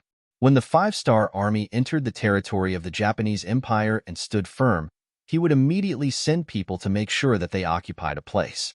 This was to ensure that they didn't go back and forth and didn't cause extra trouble for the army. Yang Chendong praised Governor Zhang Ye's work. Then he called a group of military generals and pointed at Tsushima Island in the Japanese Empire's terrain on the sand table. He said, "This will be our primary target. Commander Su, I will give this task to your army. Is there any problem?" I promised to complete the task. The new army's commander, Su He, stood at attention and replied confidently. The new army was an army that had just been established. However, it had been more than a year since the establishment of the army. The personnel structure was already very complete, especially the commander, Su He, who was originally a general. Since he was captured by Yang Chendong, he had repeatedly made contributions to the army. Under the leadership of such a strong general, the combat power of the new army had been constantly improving. What they lacked now was actual combat experience. It was because of this that Yang Chendong transferred the new army to the front line this time. It was to give them a good opportunity to fight. In Yang Chendong's eyes, the Japanese Empire was not worthy of being called a big enemy. His real enemy was still the grassland. Suhi took the position of the vanguard, which made the other division commanders envious. However, they were just envious. No one dared to disobey the orders of the sixth young master. Besides, the Japanese Empire was also one of the big countries. If they wanted to completely occupy this place, they would have to fight a lot of battles. Everyone was ready to fight.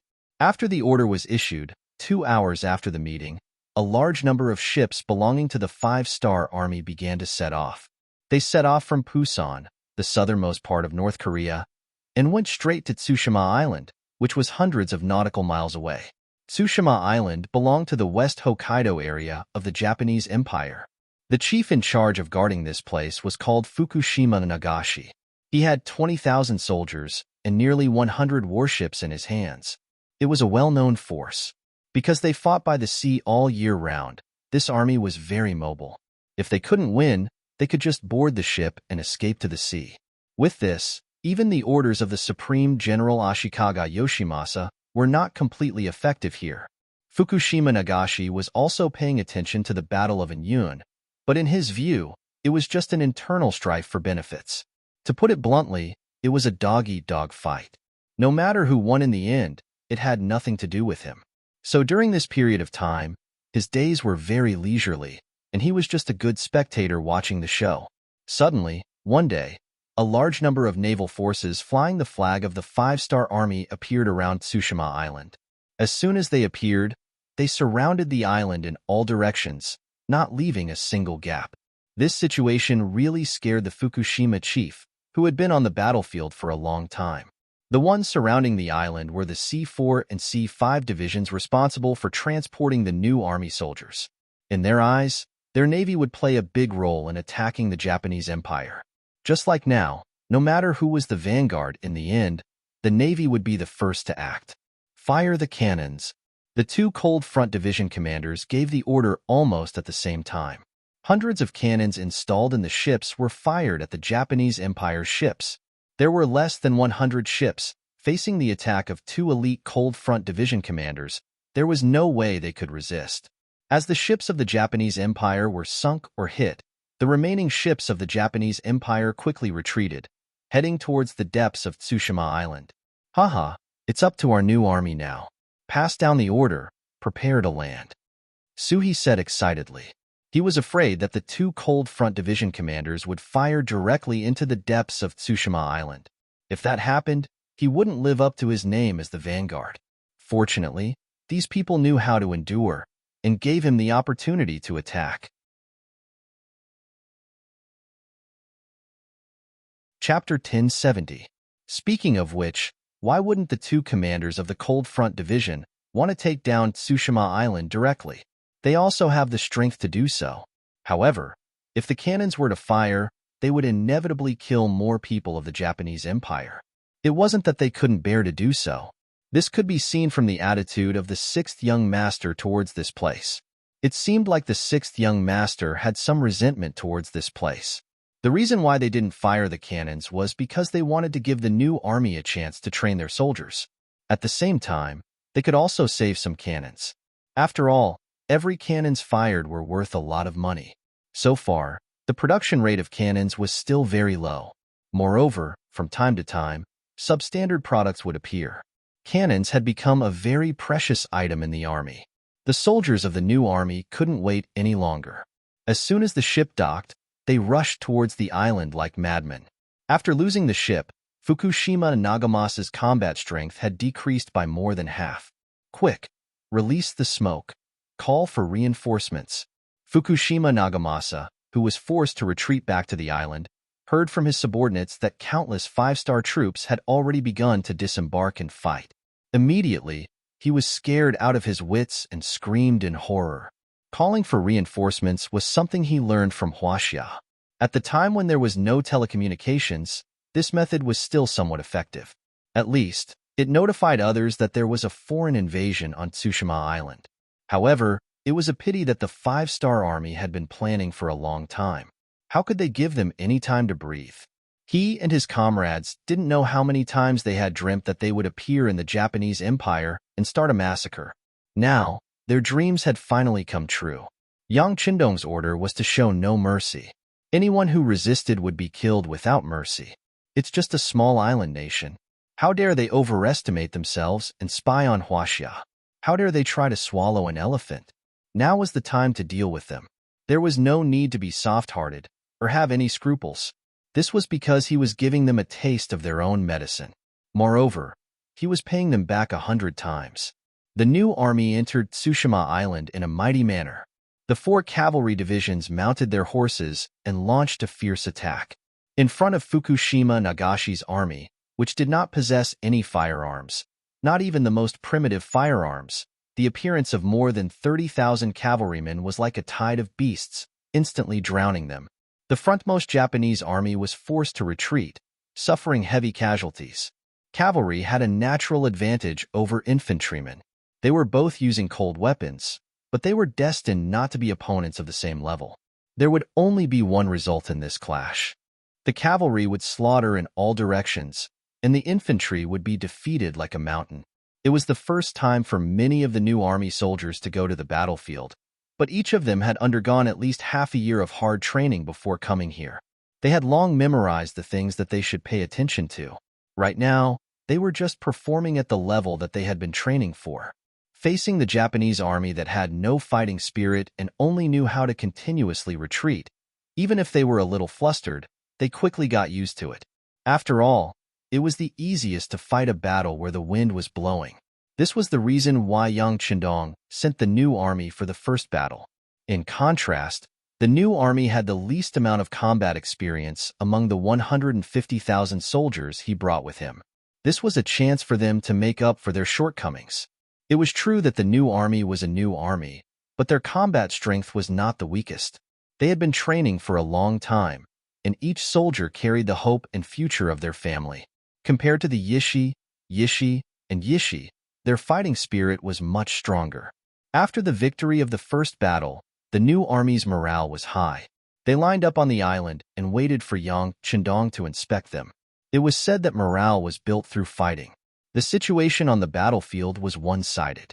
The new Third Army had only won a big victory, but it was as if they had been reborn. Many of the new soldiers had successfully accepted the baptism of the battlefield and completed the transformation from new soldiers to veterans. The opponent in this battle was only 20,000 people, and they were not well prepared. Victory is deserved. This was the first sentence that Commander Su He said after seeing Yang Chendong. Yang Chendong nodded approvingly and said, "Very good. Since that's the case, I'll give you another chance to perform. Next, the new Third Army will cooperate with the other divisions to take down all the territories of the West Sea Road. Are you confident?" "Yes." Su He just answered instinctively, but then he realized what Yang Chendong meant. He couldn't help but widen his eyes and said, "Don't we have to go to the Anyun area first? Princess Junko and the Emperor of the Japanese Empire are there." The Anyun area was in the Shanin area. From Tsushima Island, they needed to go north. The West Sea Road was in the east of Tsushima Island. This was a completely different direction. It was no wonder that Suhi was so surprised. "No need. Everything is going according to plan." Yang Chendong had no intention to explain. Or rather, he didn't want to explain anything at all. Only he knew the real reason. He wanted to take advantage of this internal strife to take over the entire Japanese empire. Not only that, he didn't want to take over the Japanese royal family. What a joke. He was going to rule this place in the future. If he left the royal family behind, wouldn't he be tying his hands and feet? Although he could keep the king like the other destroyed forces and countries, he didn't have such thoughts about one nation at all. He hoped that these people would die as soon as possible, so that it would be easier for him to carry out some of his work and plans in one nation. These were just selfish motives. It wasn't something that could be shown in public. On the surface, he had enough reasons. That was, Oda Nagamasa's troops in the Anyun area couldn't hold on under the attack of Ashikaga Yoshimasa's army. Even if the five-star army rushed over at full speed, it would still be too late. Since that was the case, it was better to take over the West Sea Road first and let the five-star army gain a firm foothold. With enough reasons, and the plan was proposed by Yang Chendong, how could the other generals have any objections? What they wanted was nothing more than military exploits and killing enemies on the battlefield to temper themselves. As for where to attack first and where to attack later, they just needed to follow orders. Therefore, after the first battle of capturing Tsushima Island, the five-star army didn't go north as some of the so-called military strategists of the Japanese Empire expected. Instead, they suddenly went east and entered West Sea Road. Not only did this greatly surprise some people, but it also caught the Japanese army by surprise. On Yun area, Ashikaga Yoshimasa was facing the tenacious resistance of Oda Nagamasa. In addition, he received the news that the five-star army suddenly launched an attack on Tsushima Island. He felt that something bad was going to happen, so he accelerated the attack. In the name of the Supreme General, he mobilized troops from all over the country to launch a fierce siege. For a time, Oda Nagamasa's troops suffered heavy losses and were in imminent danger. Junko was in a small courtyard assigned to her, and her face was full of anxiety. She also heard the news that the five-star army appeared on Tsushima Island. She wasn't angry about the sudden invasion of an alien race. Instead, she was somewhat happy. According to the time, Kobayashi should have just arrived in North Korea not long ago. Didn't this mean that he still had her in his heart? While she was happy in her heart, she was also worried. Junko didn't know if he could really save her. After all, from the current situation, this place was already very dangerous. Once Ashikaga Yoshimasa attacked this place first, she, the Emperor, Empress, and her brother would be forced to become hostages. They might even have to live a life worse than before. At that time, even if he wanted to attack, he should have some scruples. Junko had to say that she was thinking too much. You Japanese Empire people are holding your own emperor to threaten who? Yang Chendong is just an outsider. Why would he be afraid of such a threat? Once a woman fell in love, her IQ would also drop. Junko was like this. She optimistically thought that the five-star army came to save her. While she was looking forward to it, another woman appeared beside her, temporarily breaking this unrealistic idea. Princess. The woman who appeared beside Junko was good-looking, especially with a very graceful figure. Yoshiko, why are you here? Junko looked at the woman who came to her side and asked with a smile. She knew this woman. Her name was Yoshiko, and she was a geisha in the royal family. With her good dancing and perfect figure, she attracted the emperor's interest. After being introduced to her, she was specially invited to the palace. Because they were about the same age, they quickly became familiar with each other. Many times, Junko even thought that she and Yoshiko had more in common, which also made the relationship between the two sides much closer. Usually, Yoshiko would find time to chat with Junko. Although one was a princess and the other was a geisha, the current royal family was so weak that there was no particularly obvious concept of hierarchy, so the two sides talked happily. Seeing Yoshiko appear, Junko thought that she was afraid and wanted to talk to her to reduce her fear. So after greeting her, Junko said with a smile, "Well, you don't have to worry. This princess tells you that the 5-star army is here, and I believe that it won't take long for them to arrive here. At that time, we will be safe." Seeing Junko's yearning look, Yoshiko interrupted her fantasy and said in fluent Japanese, "I'm afraid that the 5-star army won't be able to save the princess." Wait, what are you saying? Junko looked at the usually petite Yoshiko who suddenly said such words, and her tone was so confident. For a moment, Junko was stunned and asked as if she didn't know Yoshiko. "I said that the 5-star army won't be able to save the princess." Yoshiko opened her mouth again, but this time, she didn't say it in Japanese, but in very standard Chinese. Junko's face was full of surprise, and she pointed at Yoshiko and said, How can you speak Chinese?"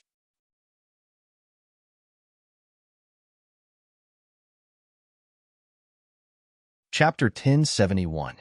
In the Japanese Empire, although it could be said that they were separated from the Han people, Qin Shi Huang sent Su Fu to bring 500 boys and girls to Japan, and that was how the Japanese Empire came to be. This saying was not only in the Ming dynasty, but also in the Japanese Empire. However, there were very few people in the Japanese Empire who could speak Chinese. After all, this was an island country, and without many opportunities to interact with the outside world, this foreign language was really not very useful. That was why Junko was so surprised. In fact, after she returned to the country, other than the captain of the guards, Kobayashi, this was the first person who spoke Chinese to her. Junko was still surprised, and Tomiko opened her mouth again. "Because I am a Han person, I can naturally speak Chinese. Not only that, but I was also sent by the 6th young master to protect the princess. Oh, by the way, this is a token. I believe the princess will believe me when she sees it." Tomiko took out a portrait, and it was a portrait of Junko, and it was Junko wearing a Ming dynasty uniform. Judging from the clothes she was wearing, it should be the clothes and appearance she wore when she was studying in the Yang Family Academy. Looking at the portrait in her hand, it seemed as if she was thinking of the happy times she had in the Yang Family Academy. It was impossible for someone without that kind of experience to draw such a picture. Junko raised her head again. At this moment, she already believed that Tomiko was sent by him, but she was still a little curious about the purpose of Tomiko's appearance.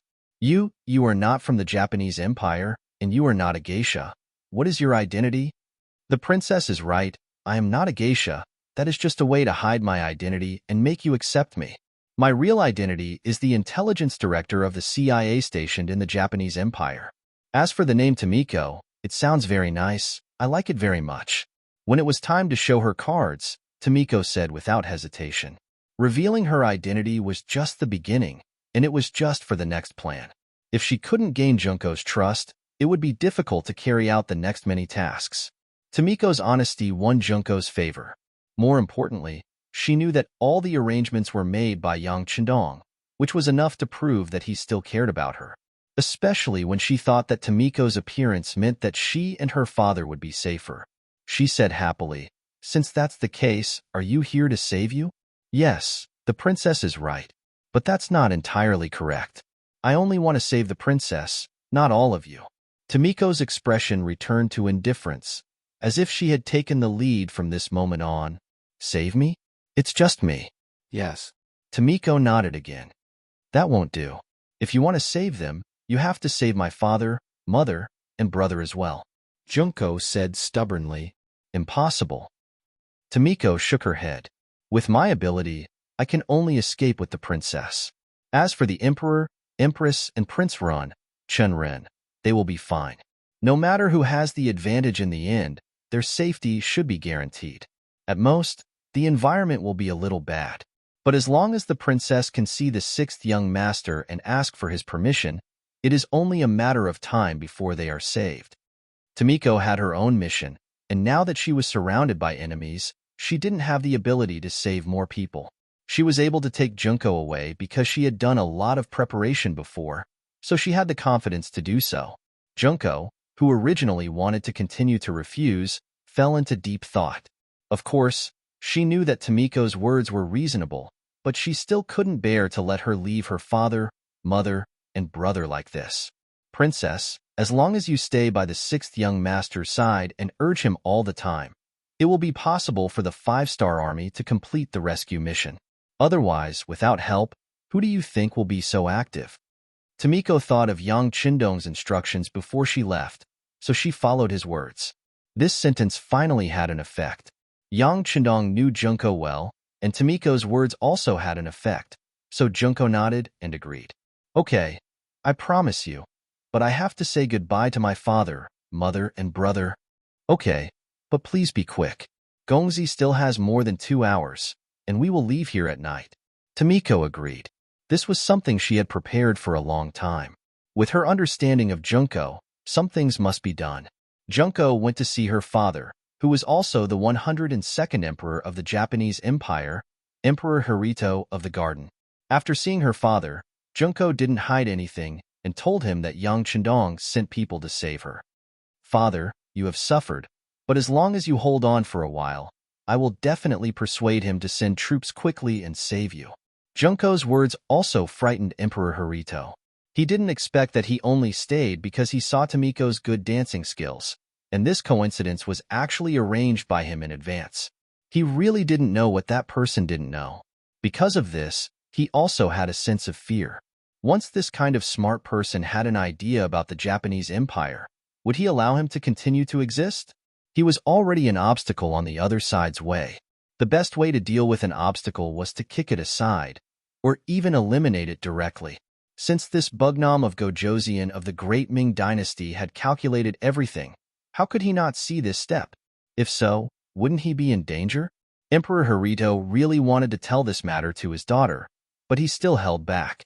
Since his daughter liked that man very much, then he would let her obtain her own happiness. There were some words that would only hurt feelings if spoken out loud. And most importantly, with his daughter as a link, even if the Japanese Empire was heavily damaged by the 5-star army in the future, as a father, he could more or less benefit from it.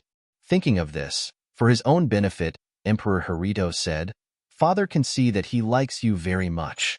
Since that's the case, then be with him, and then use his power to promote the power of our emperor and benefit the people of the Japanese Empire." Her father agreed, and he was still so supportive of her. Junko's face was filled with joy. "Yes, father, Junko promises you." When she said this, there was a trace of shyness on Junko's face, but she did not know that this was the last time she saw her father. Everything that happened after that was completely unexpected. When Yang Qinong received the news that the emperor of the harem was killed, he was also surprised. After all, Yang Qindong did not really want to kill this person, even if it was for Junko's sake. He just wanted to use this war to completely weaken the influence of the imperial family on the Japanese Empire.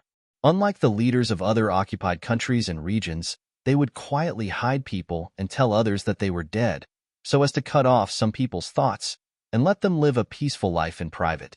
But often, plans were not as fast as changes. Back to the present. With her father's consent and blessing, Junko quietly left the compound with Tomiko when it was dark. Tomiko had already prepared for all of this. First, she got 2 sets of men's clothes, and with the help of some things, the 2 beauties quickly became 2 middle-aged Japanese Empire men. Then, under the cover of night and the protection of the CIA in the dark, they left the Anyun area. In order not to be discovered, Tomiko even found a woman who looked similar to Princess Junko. She spent a lot of money to find this woman from the Japanese Empire in order to delay the discovery of the princess's disappearance. The plan went smoothly. Junko was just a girl. In the eyes of Oda Nagamasa, her status was far less important than the emperor and his son, Prince Seiji. She was even less important than Empress Tengara. Junko, who was just a marginal figure, successfully left. Under the unified plan of Yang Chendong, the five-star army didn't attack the Mountain Sun Path. Instead, they suddenly attacked the West Sea Path. The Chikuhu area, Feiho area, Oyu area, and Fengho area were successively attacked by the 150,000 five-star army in multiple ways. Faced with either long guns, short cannons, armored cavalry, elite soldiers, or a sea of soldiers, the defenseless West Sea Path quickly fell. Finally, the army gathered in the Fengqian area, which was the border between the West Sea Path and the Mountain Sun Path, and it only took 13 days. In 10 days, they took down one of the 7 major areas of one nation. Of course, it was because they were caught off guard. It was also because the West Sea Road was on the edge of the one nation, so the defense force was weak. But it also proved the strength of the five-star army. After 13 days, the five-star army gathered again and prepared to attack the Mountain Sun Path and Nagato area from the Fengqian area.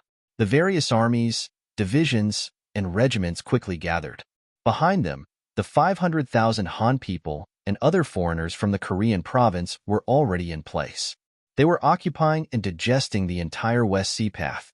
At the same time, some of the Japanese Empire's citizens in the West Sea Path were also forced to board the five-star army's transport ships. They were going to leave this place and go to other provinces under the Yangtze's control. For them, many of them might not be able to return to this place for the rest of their lives. The five-star army obviously came prepared. However, the Japanese Empire's General Ashikaga Yoshimasa wasn't an idiot. After 13 days, under his fierce attack, Oda Nagamasa was finally defeated. He died, and some of his soldiers were killed. Most of them surrendered and became captives. This included the emperor, his empress, and his son, Prince Naruhito. The only regret was that Junko was missing. They only found a girl who looked like her, but it was only a girl who went missing. For the Japanese Empire, who valued boys over girls, it wasn't a big deal.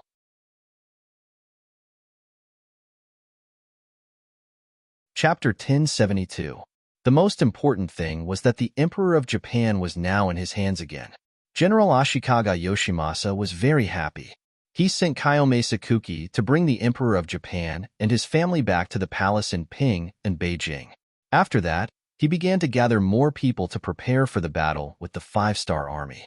At the same time, he also wanted to see what reason Yang Chendong would use to start a war in the Japanese Empire if he couldn't save the Emperor of Japan. He could even see that Yang Chendong had no choice but to retreat. He was even prepared to beat the dog while it was down and take the opportunity to ask for compensation and other demands. The Japanese Empire was an independent island country. It had a large army and a strong navy. It wasn't like other small countries that could be destroyed easily. Their territory wasn't small, and they had a large population. If they wanted to escape, they could hide anywhere in the ocean. Even if they couldn't win, they could still escape. They could find an opportunity to come back and take revenge. This was where his confidence came from. It was also why he didn't show any signs of cowardice when facing the five-star army.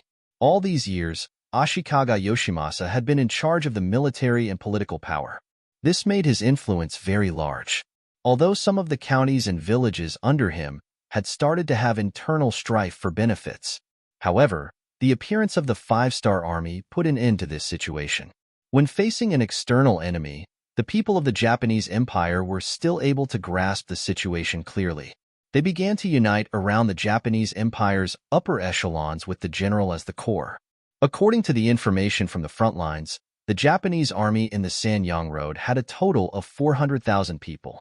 It was nearly 3 times the number of people of the five-star army. In addition, the enemy was familiar with the environment and had sufficient provisions. A tough battle was unavoidable.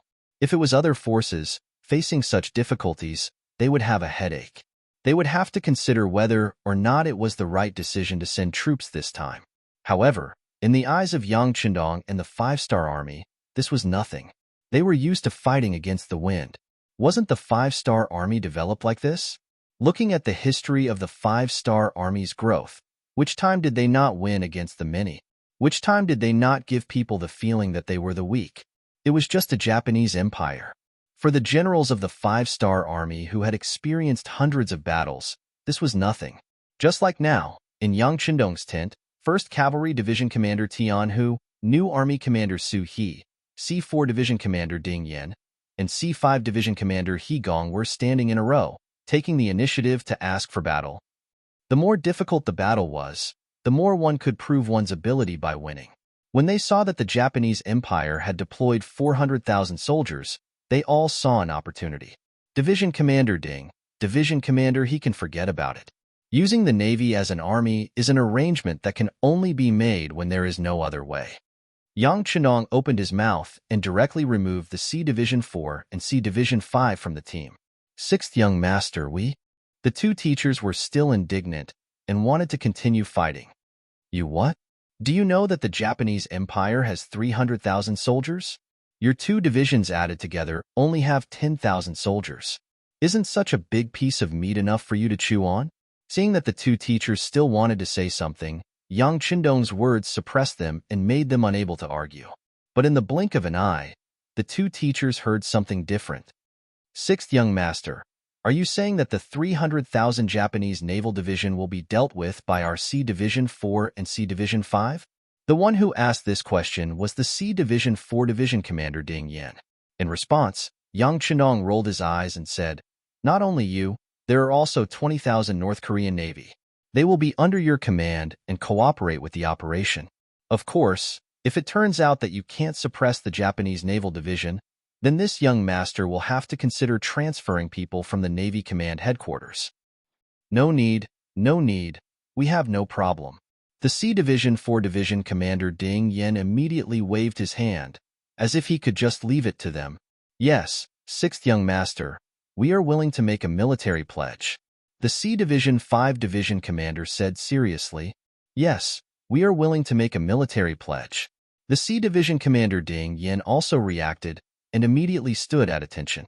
Yang Qindong waved his hand and didn't ask them to make a military pledge because he believed that these two teachers would do their best to prove themselves. Besides, the C Division 4 and C Division 5 Division were fully equipped with firearms and had experienced many battles. They could be called elite soldiers. If they still couldn't deal with the Japanese Naval Division, then he really had to consider whether these two were qualified for their current positions. After the two teachers left, there was still a commander and a division commander standing in front of him. Facing their eager eyes, Yang Qindong still refused and said, I know what you mean, but this time you can't take the lead. Leave it to the foreign races. They also need to be sharpened. Yang Qindong's words blocked the mouths of Tian Hu and Su He. The two of them also knew that the 6th Young Master was doing this for their own good. Besides, the Japanese Empire didn't only have 400,000 soldiers in front of them. There would be many more opportunities to fight big battles in the future. The two of them didn't say anything else and left the tent. After sending away the four generals, Yang Qindong called the three division commanders of the Yusher Division, the Yusher Division, and the Yusher Division. He told them that the next task of attacking the Mountain Sun Path would be given to them. Looking at the three division commanders, Niu Duo, Tu Hai, and Luan Xiaojiang, the 6th Young Master said sincerely, This is your chance to show off. Just do it. If you all die, this young master will replace you. Yang Qindong had always cherished the lives of his soldiers. Sometimes, in order to reduce the number of casualties, he would personally charge into the enemy lines. However, Yang Qindong always had a different view of the foreign races. This was an army formed for benefits, for the sake of standing out, and for the sake of a better future. Their starting point wasn't necessarily honorable. They didn't even have a sense of identity with him. Many of them had fallen because of him. If an army like this was too strong, who knew if it would become a gunpowder barrel at any time and blow him up? For people with such experiences, if they could die on the battlefield, it would be a good ending. It would dispel Yang Qindong's worries about them, and it would also ensure that the territory under Yang Xie's rule would be more stable and harmonious. Of course, although these people had impure intentions, from a righteous point of view, they were fighting for him and for the five-star army. Therefore, Yang Qindong was still willing to give them a chance. He wanted them to perform well on the battlefield. If they were really capable, he believed that they would shine brightly. However, most people wouldn't be so lucky.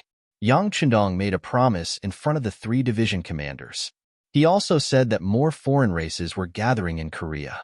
It wouldn't be long before they arrived at the Japanese Empire and joined the battle. In other words, no matter how the battle was, their positions as division commanders wouldn't be shaken. Even if they were all killed, they could quickly rebuild. With this promise, Nyoduo and the other 2 had nothing to be afraid of. In front of Yang Chendong, they said that they would do their best to inflict more damage to the Japanese army and show that the 5-star army wasn't afraid of death and hardships. Beta Persei, who was standing on the side, heard all the conversation. When Nyoduo and the other 2 left with excited faces, he finally couldn't help but ask, "Young master, with just these 3 divisions, I'm afraid they won't be a match for the 400,000 troops of the Japanese Empire." Who said they were a match? Listening to such a short but straightforward answer, Beta Persei was stunned. Seeing that Beta Persei didn't speak, Yang Chenong smiled and said, "What? Are you very suspicious?" Since they knew that they were no match for them, why would they send these 3 foreign divisions to die on the battlefield? Yes. Beta Persei did think so in his heart, but there were some things that he couldn't ask. He didn't even think that the young master would really answer him. Yang Chendong still answered, "The time isn't right. We are invading for no reason now. We don't have enough reason. It's okay to fight a smooth battle, but once the situation is not good, then problems may arise at any time, so we still need to wait." As for what they were waiting for, Yang Chendong didn't say it clearly, and Beta Persei naturally didn't ask more.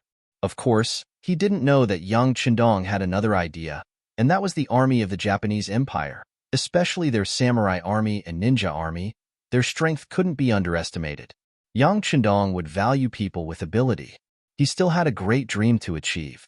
Of course, unifying the Asian region was not his goal. Now, unifying the Asian region and integrating the energy here to make sufficient preparations to attack other regions was what he wanted. If the main elite force was sent out at once, the casualties on both sides would not be small. This was not what he wanted to see. What he wanted was more captives, more people who could be used by him. Naturally, the timing was also very important. Next, Yang Chendong asked Beta Persei to find the captain of the Wolf Fong Special Forces, Tai Hu. Some of the following things needed to be done secretly. For example, the 3 foreign divisions were the vanguard. That was a battle on the surface, but in the dark, they needed the powerful Wolf Fong to take action. No one knew what Yang Chendong talked to Tai Hu about. They only knew that after an hour, the captain left. Soon after, teams of Wolf Fong were sent out in different directions to various parts of the Japanese Empire. Ishikami District, under the jurisdiction of the Japanese Empire's Shanin Province, adjacent to the Shanyang Province's Anyun District. In a small town called Zhongda in Ishikami District, 2 young men were squatting under the eaves of a very ordinary house, each holding a broken bowl, and begging the pedestrians along the street. Under their ragged clothes, the backs of the 2 people looked a little thin and pitiful. There were rich people in every area, and naturally there were poor people. Beggars could be seen everywhere in Zhongda City, which was not rich. These 2 little beggars didn't attract any attention. Even when the patrolling soldiers on the street passed by them, they would never give them a second glance.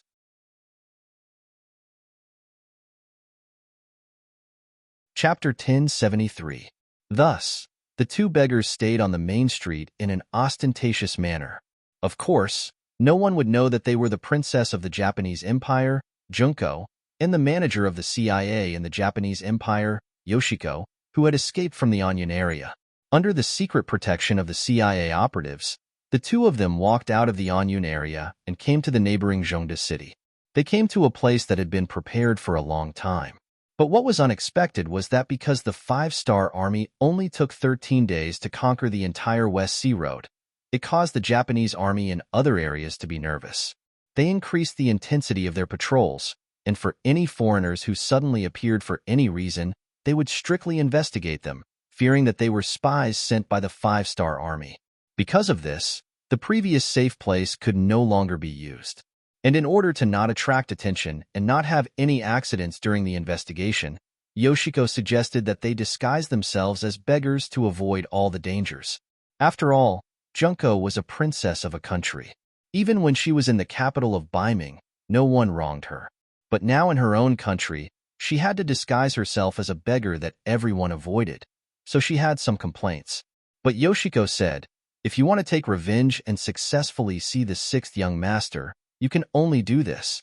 Otherwise, you will be taken away and become one of the threats to the sixth young master. At that time, not only would it be difficult to take revenge, but her life would also be in danger. After weighing the pros and cons, Junko agreed. Now, she stretched out her small hands and squatted on the street with Yoshiko. The two squatted together, paying attention to the pedestrians on the street. When they found that no one was staring at them, Junko whispered, "We have been begging here for 10 days. When will it end? Will Sensei really send someone to pick us up? Why do I feel that I am getting more and more used to my current role?" Hearing Junko's complaint, Yoshiko's expression didn't change. Instead, she explained very patiently, "Don't worry, the news has already been spread. The sixth young master will definitely not ignore it. Maybe it won't be long before the people who will save us appear. All we have to do now is wait patiently." Tomiko didn't want to dress up as a beggar, but she had no choice. There were only 6 CIA operatives around them. Once they were discovered, they would be in a very dangerous situation. They had no choice but to do so. However, Tomiko was willing to accept all of this. She had already found out through some channels that the sixth young master was very good to Tomiko. Although it was said to be a teacher-student relationship, it was naturally different from an ordinary teacher-student relationship. This could be seen from the fact that the sixth young master had led troops to appear when the civil strife in Neon had not ended yet. Tomiko also heard that the sixth young master seemed to have a good impression of this foreign princess. What's more, some people said that the sixth young master once had the idea of marrying Tomiko. If all of this was true, then wouldn't her future be infinitely bright since she and Junko had gone through thick and thin together? Because of this, Tomiko was very patient with Junko. Even if they both became beggars, she didn't show the slightest resentment or dissatisfaction. Listening to Tomiko's answer, she thought that even an outsider could accompany her. What else could she be dissatisfied with? What else could she complain about? At that moment, she stretched out her dirty little hand again, as if she was going to order a meal. Time passed day by day. 2 days later, the two women were walking on the streets of Zhongda City, looking for a place to hide today. Suddenly, an accident happened. A gust of wind suddenly blew. Caught off guard, the two women were blown by the wind. Their clothes were blown by the wind, and the broken hat on their head was blown away, revealing their beautiful black hair. At this time, a group of 30 Japanese Empire patrols passed by and saw this scene. After the wind passed, the two women were surrounded. "Who are you?" The leader of the Japanese Empire squad asked in Japanese. We are refugees. Because we encountered bandits, our families were all killed. We sisters have no choice but to live on the streets." Facing the approaching patrols of the Japanese Empire, Tomiko stood up. From the initial panic to calmness, it only took her a breath or two. There shouldn't be any problem with this answer. The only problem was that they were two women, and their figures were quite good. Although their faces were covered with ashes, and it was impossible to see their faces, they were young and had a good figure. Didn't they see that the patrols of the Japanese Empire had evil smiles on their faces? Oh my, it's actually two women. Bring them back to the barracks and investigate their origins," the patrol leader said with a lewd look. His eyes had already looked up and down at Tomiko several times. Obviously, bringing them back for investigation was fake, and it was likely that they were doing something improper. Not only did the two women understand this, but even the people of the Japanese Empire who were watching on the streets understood this. It was just that on one side were 30 well-trained soldiers of the Japanese Empire, and on the other side were two women who they didn't know at all. Who would stand up for them? The people seemed to know what was going to happen next. One by one, they turned around and left. They were afraid that if they stayed any longer, they would be implicated and taken away. This made the soldiers of the Japanese Empire even more daring. In broad daylight, They surrounded them and were ready to take action. Tomiko was already trembling with nervousness. It was true that she was the princess of the One Nation. Even if the royal family was in decline, she was still a princess. No one would do anything to her so blatantly. It was the first time she had encountered such a situation. What should she do? What should she do? She also didn't know what to do. She could only tightly grab Tomiko's arm and curl her body into a ball. Tomiko's situation wasn't much better. She was assigned to work in the Japanese Empire after professional training. She was already prepared to encounter danger and even sacrifice her life. But the problem was that she wasn't the only one in danger. The princess was next to her. If it were her, she might have pretended to be obedient. In order to survive, she didn't mind accompanying these stinky men. As a female intelligence agent, she was already mentally prepared for this kind of thing. Something could happen to her, but Tomiko couldn't. She was the person who the sixth young master wanted. If something happened to her, how was she going to explain it to her superiors? How was the entire CIA going to explain it to the sixth young master? She couldn't avoid it, and she couldn't avoid it. Tomiko made up her mind. She bit her lip and suddenly raised her right leg to kick the patrol captain who was closest to her. To be able to enter the CIA, even a woman had to go through some military training to ensure that she had the ability to protect herself in a critical moment. Tomiko made her move. She kicked the opponent's crotch. The opponent gritted his teeth and sucked in a cold breath. His face was very ugly. It was obvious how serious the consequences were. For a moment, the other patrol soldiers were frozen in place. Obviously, they didn't expect that the two weak women would dare to fight back when surrounded by fierce soldiers. Could it be that they weren't as simple as ordinary beggars? Take them back. Another deputy captain was the first to come back to his senses. He took over the captain's position and gave the order. More than 20 patrolling soldiers agreed and prepared to besiege them. Then, an accident happened. An arrow suddenly pierced through the air and hit the back of a Japanese Empire patrol soldier. The powerful force directly penetrated the soldier's body. Plop. The Japanese Empire soldier, who fell to the ground, still had a pained expression on his face. His mouth opened and closed as if he wanted to say something. Obviously, he wasn't completely dead yet. This scene also shocked the other Japanese Empire patrol soldiers. They pulled out their swords and stood back to back, guarding against any danger that might appear at any time and the arrows that might come out of nowhere. This situation lasted for 7 or 8 breaths of time. When they didn't see any more people or danger, the captain who had been kicked in the crotch had almost recovered. At least, he was able to speak. Take these 2 people back. If they resist, I don't care if they live or die. One soldier had already died. The captain was really angry and made up his mind. The 2 Japanese Empire patrol soldiers who received the order came forward. They wanted to reach out and grab Tomiko and Tomiko. At this moment, the arrows that had disappeared earlier appeared again. However, because they were prepared, not only did they not hit anyone, but they also exposed their position. They were discovered by the Japanese Empire soldiers who were watching their surroundings. Then, they swarmed forward to capture them. There were only 6 CIA operatives around Tomiko. They were only responsible for providing cover. They weren't the best at fighting. With 6 people against 30 people, they were obviously outnumbered. In a short period of time, the 6 people who showed their heads were surrounded. One of them had already been cut down and died after being stabbed several times. The situation was very dangerous. There was no way these 6 people could protect themselves. Tomiko anxiously turned around and looked at Tomiko. It seemed as if she was asking for something. Tomiko understood. Tomiko wanted her to reveal her identity. However, she didn't think this would work. Her identity might be useful against people with status. However, to ordinary Japanese Empire soldiers, she was no threat at all. The difference in status between the 2 sides was too great. Not only that, but she might also bring shame to the imperial family by revealing her identity. Once her identity as a princess was exposed and she was blasphemed by ordinary Japanese Empire soldiers, she wouldn't be able to rest in peace even if she died. Tomiko shook her head and refused Tomiko's suggestion to reveal her identity. Okay, then let's die together. At least we can be companions on the road to the afterlife. Tomiko's voice was a little sad. Then, she became determined.